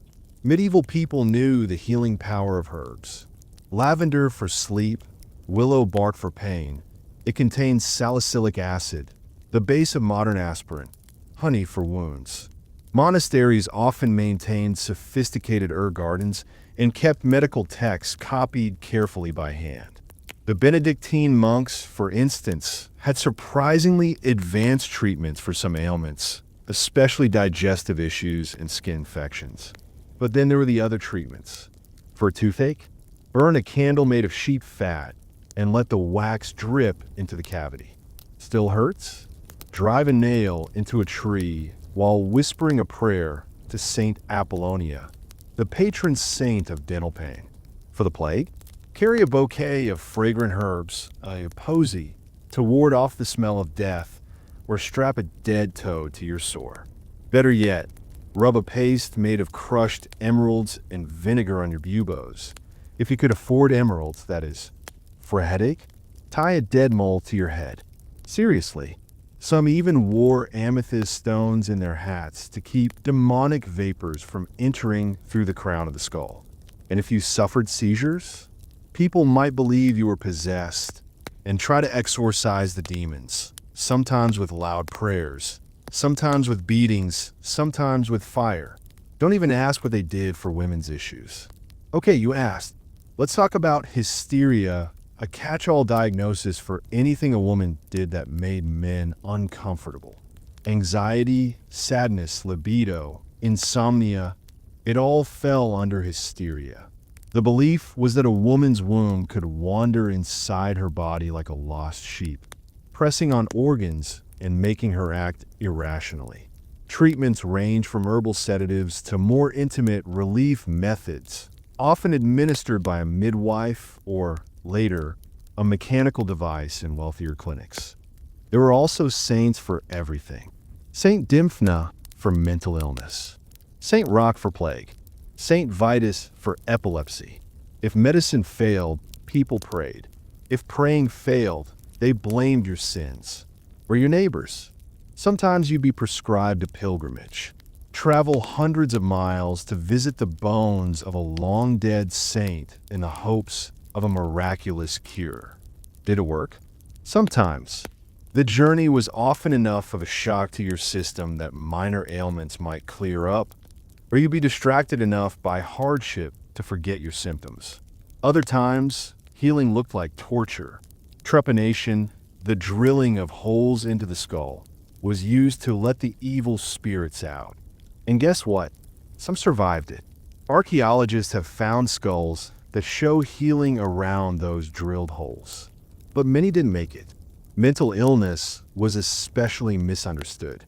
Conditions like schizophrenia or bipolar disorder were seen as demonic possession or signs of a curse. The afflicted were often chained in cells, treated with ice baths, starvation, and prayer. Or they were sent to live in the woods, alone, feared and mocked. Still, a strange kind of progress ticked along in secret. In Islamic Spain, Jewish and Muslim physicians were preserving and expanding on the teachings of Galen and Hippocrates. They translated ancient Greek and Roman texts into Arabic and Latin, added their own observations, and wrote detailed medical encyclopedias. Names like Avicenna, Ibn Sina, and Averroes, Ibn Rushd, emerged as giants in medicine, though many in Christian Europe refused to acknowledge them. You might have had better luck with a midwife than a doctor, especially if you were giving birth. Midwives knew herbs, anatomy, and how to handle complications, though their tools were terrifyingly simple: a stool, cloths, a knife, and prayers. If the baby came breech, well, sometimes they saved the baby, sometimes the mother, rarely both. Infant mortality was high, so was maternal mortality. Birth was a battlefield, and yet people lived. They survived. They adapted. Folk remedies filled the gap where science faltered. People wore wolf teeth around their necks to prevent illness. They burned sage in their homes. They buried eggs in the four corners of a field to bless the crops and keep disease away. They swore by moon baths, womb amulets, and drinking wine steeped in gold leaf. Fancy and completely useless. You shift again. Your fever has broken a little. The physician pats your arm, mutters something about bile, and gives you a talisman to hang by your bed, a copper medallion inscribed with Latin gibberish. He tells you not to eat onions on Tuesdays, to avoid staring at cats, and to sleep with your head facing east. That should fix things. He leaves with a clink of coins and a suspiciously smug look. You're left staring at the ceiling, wondering how humanity managed to get this far. But maybe, just maybe, there's something admirable in all this mess. The medieval world may have been misguided, but it wasn't apathetic. People cared. They tried. They watched, listened, experimented. They passed down what worked. They tossed what didn't, eventually. Medicine wasn't science yet, but it was a kind of hope. A desperate, often bizarre hope. And sometimes, hope is the best cure there is. You close your eyes. The candle flickers once and goes out. In the darkness, you dream of herbs, of monks hunched over scrolls, of strange potions and whispered prayers, and of a future world where someone will look back and say, "How did they survive that?" You did. Barely. You're tucked under a wool blanket now, just the right amount of scratchy, drifting deeper through the corridors of time. The torchlight flickers on old stone walls as we continue winding through the more bizarre hallways of medieval sexual belief. And tonight, we step into one of the strangest and most revered sanctuaries of the era, the sacred space of the Virgin Mary and the impossible expectations she left behind.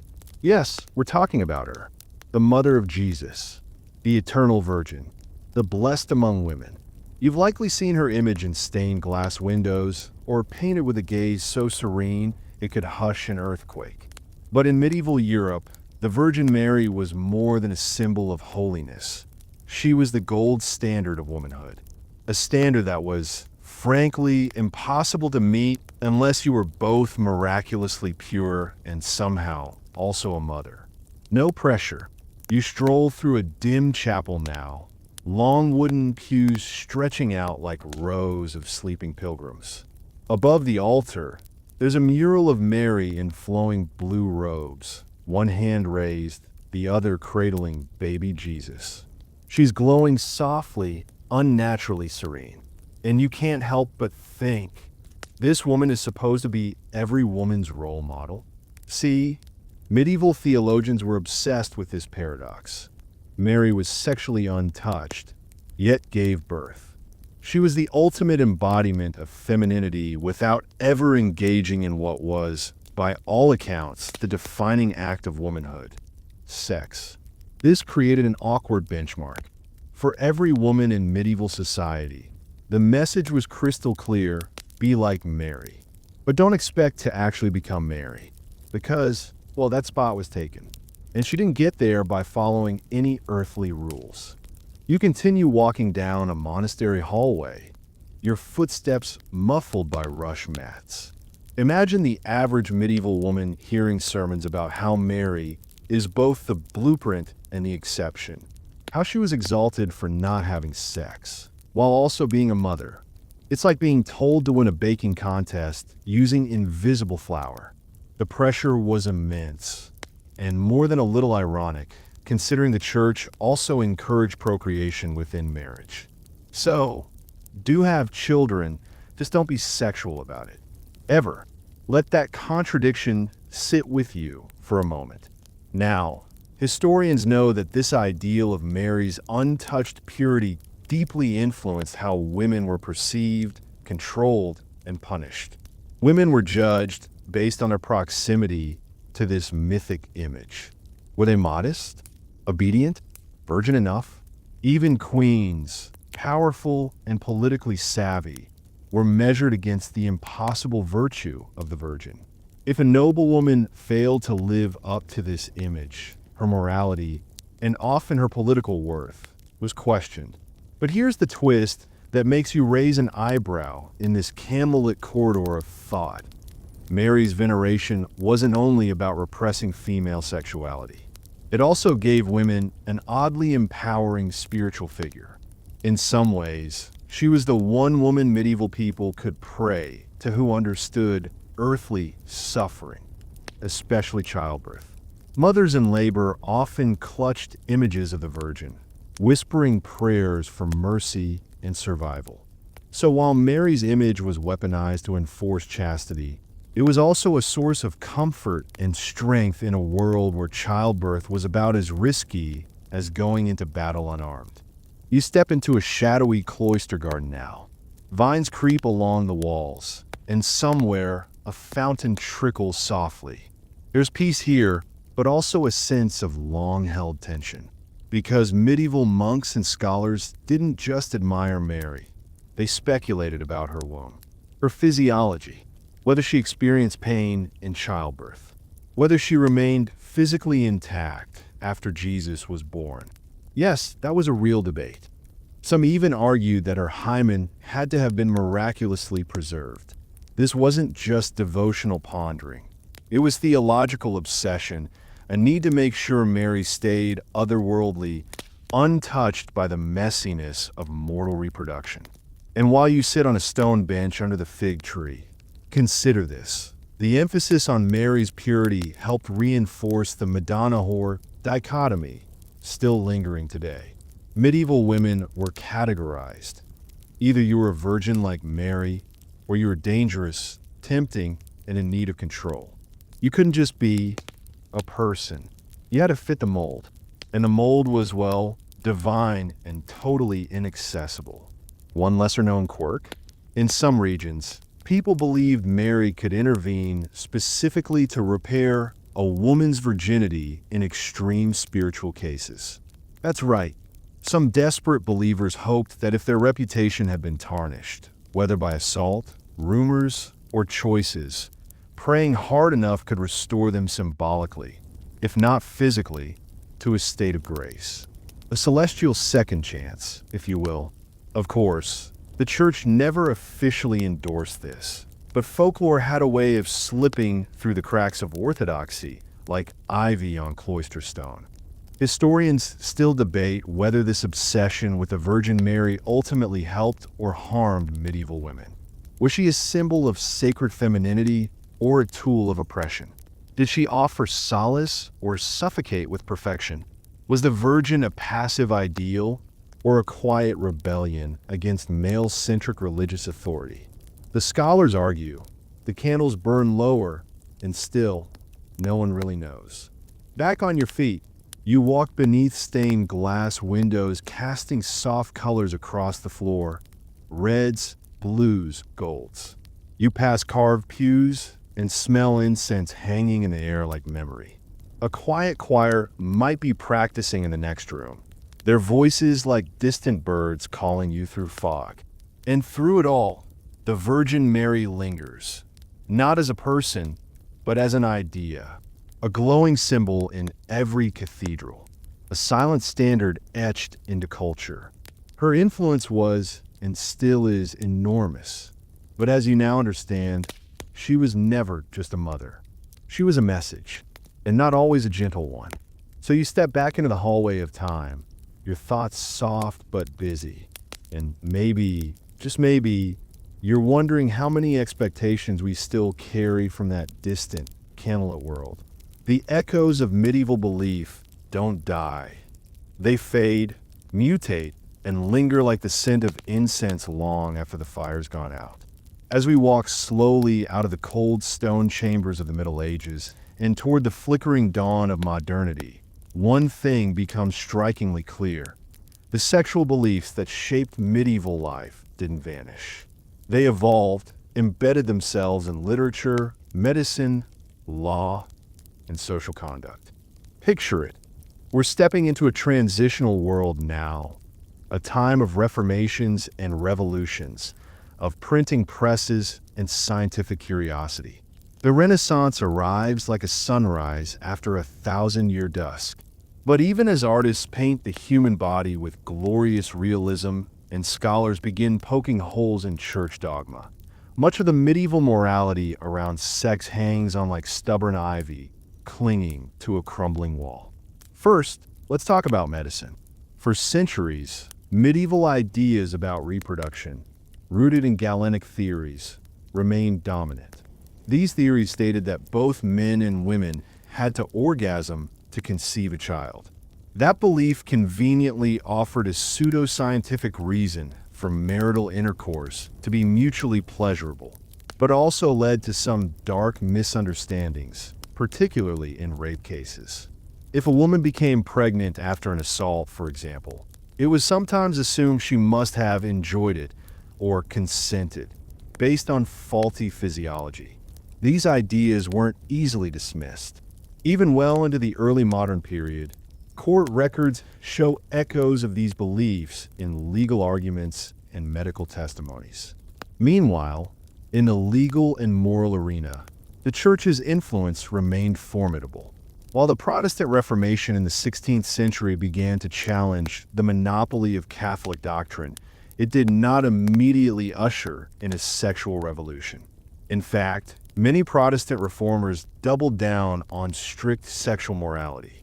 Martin Luther, for instance, supported marital sex as healthy and godly, but railed against fornication and adultery with righteous fire.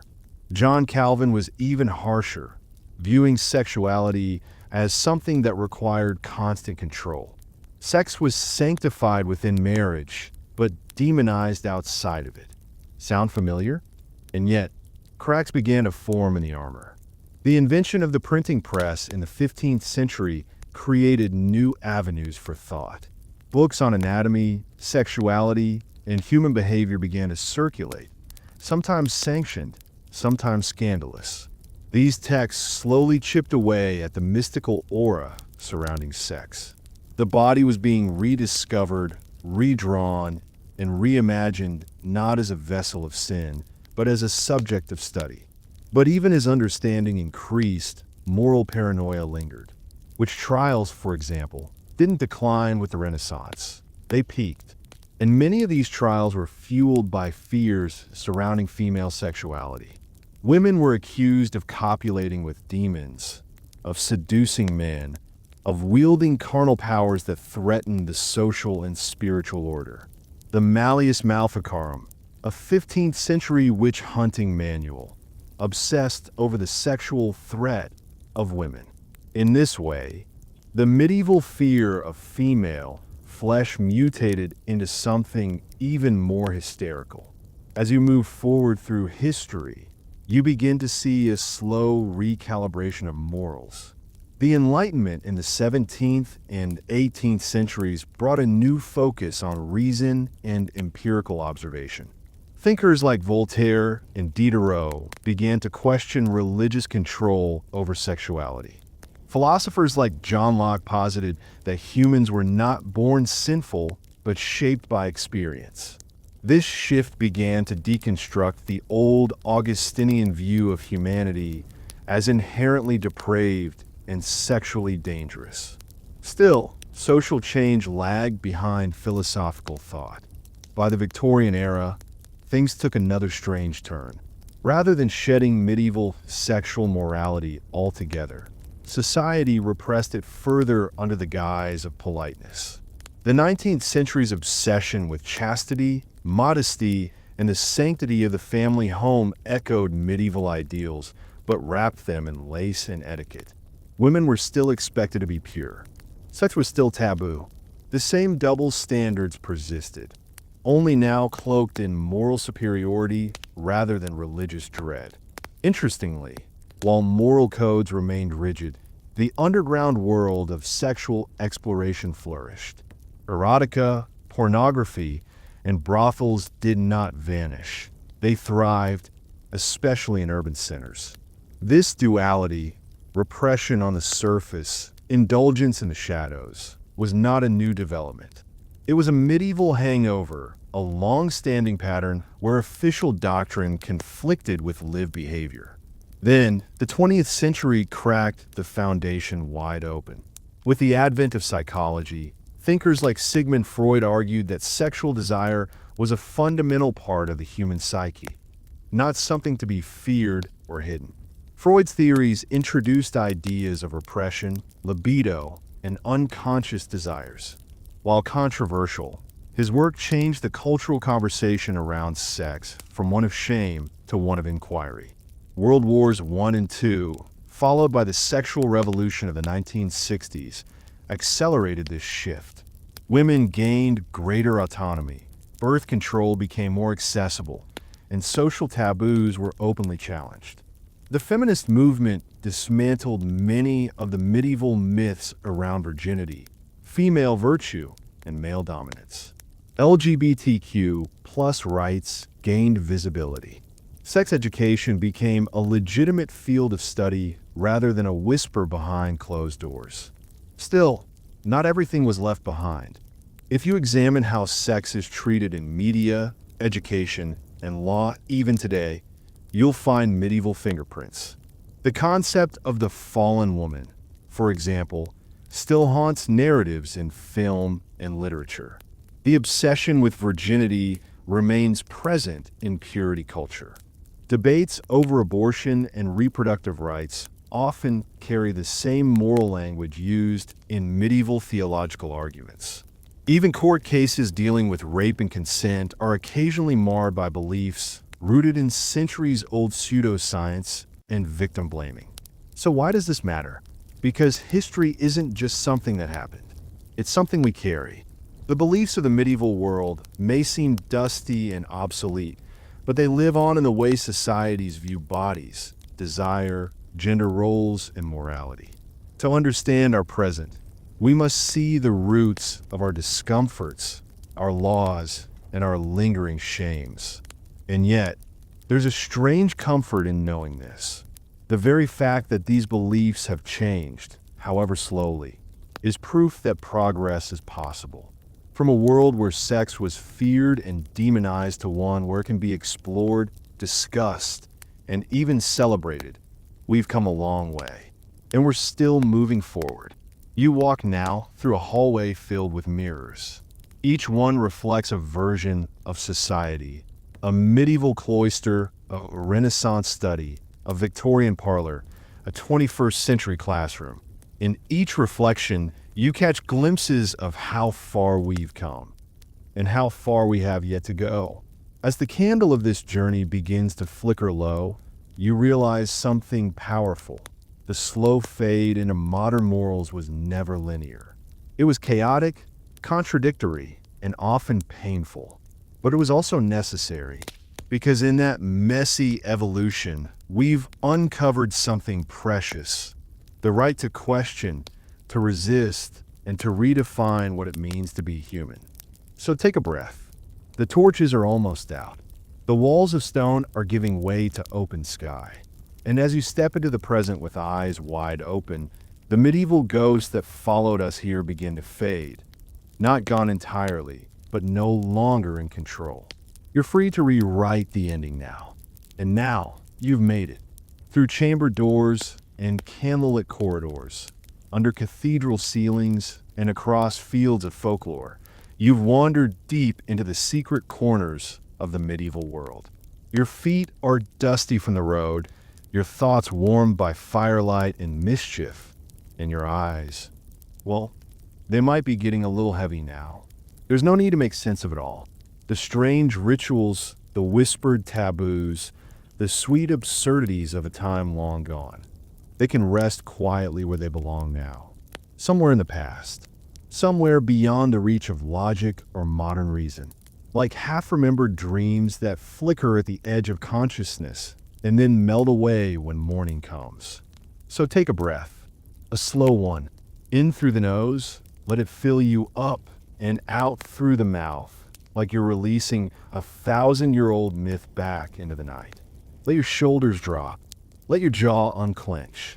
If your hands are holding onto the past, old stories, odd customs, maybe a little tension from the day, this is your moment to set them down. You've earned that comfort. You've earned the stillness.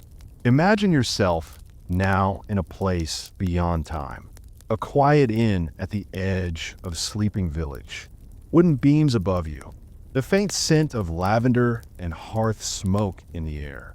Outside, a gentle breeze stirs the trees, and somewhere in the dark, an owl calls once and then falls silent. You're not alone, but you're not disturbed. You're held, safe, out of reach of the world's noise. The candle flickers one last time, and then even it gives up its flame. You don't need to think anymore. No more princes or monks or midwives. No more debates about sin or purity. Just you, your breath, and the dark, warm hush of a place where time no longer ticks. Let your thoughts drift like smoke. Let your breathing slow with the rhythm of dreams. Sleep now. You are home, in your own mind, in your own moment, and everything else can wait until morning.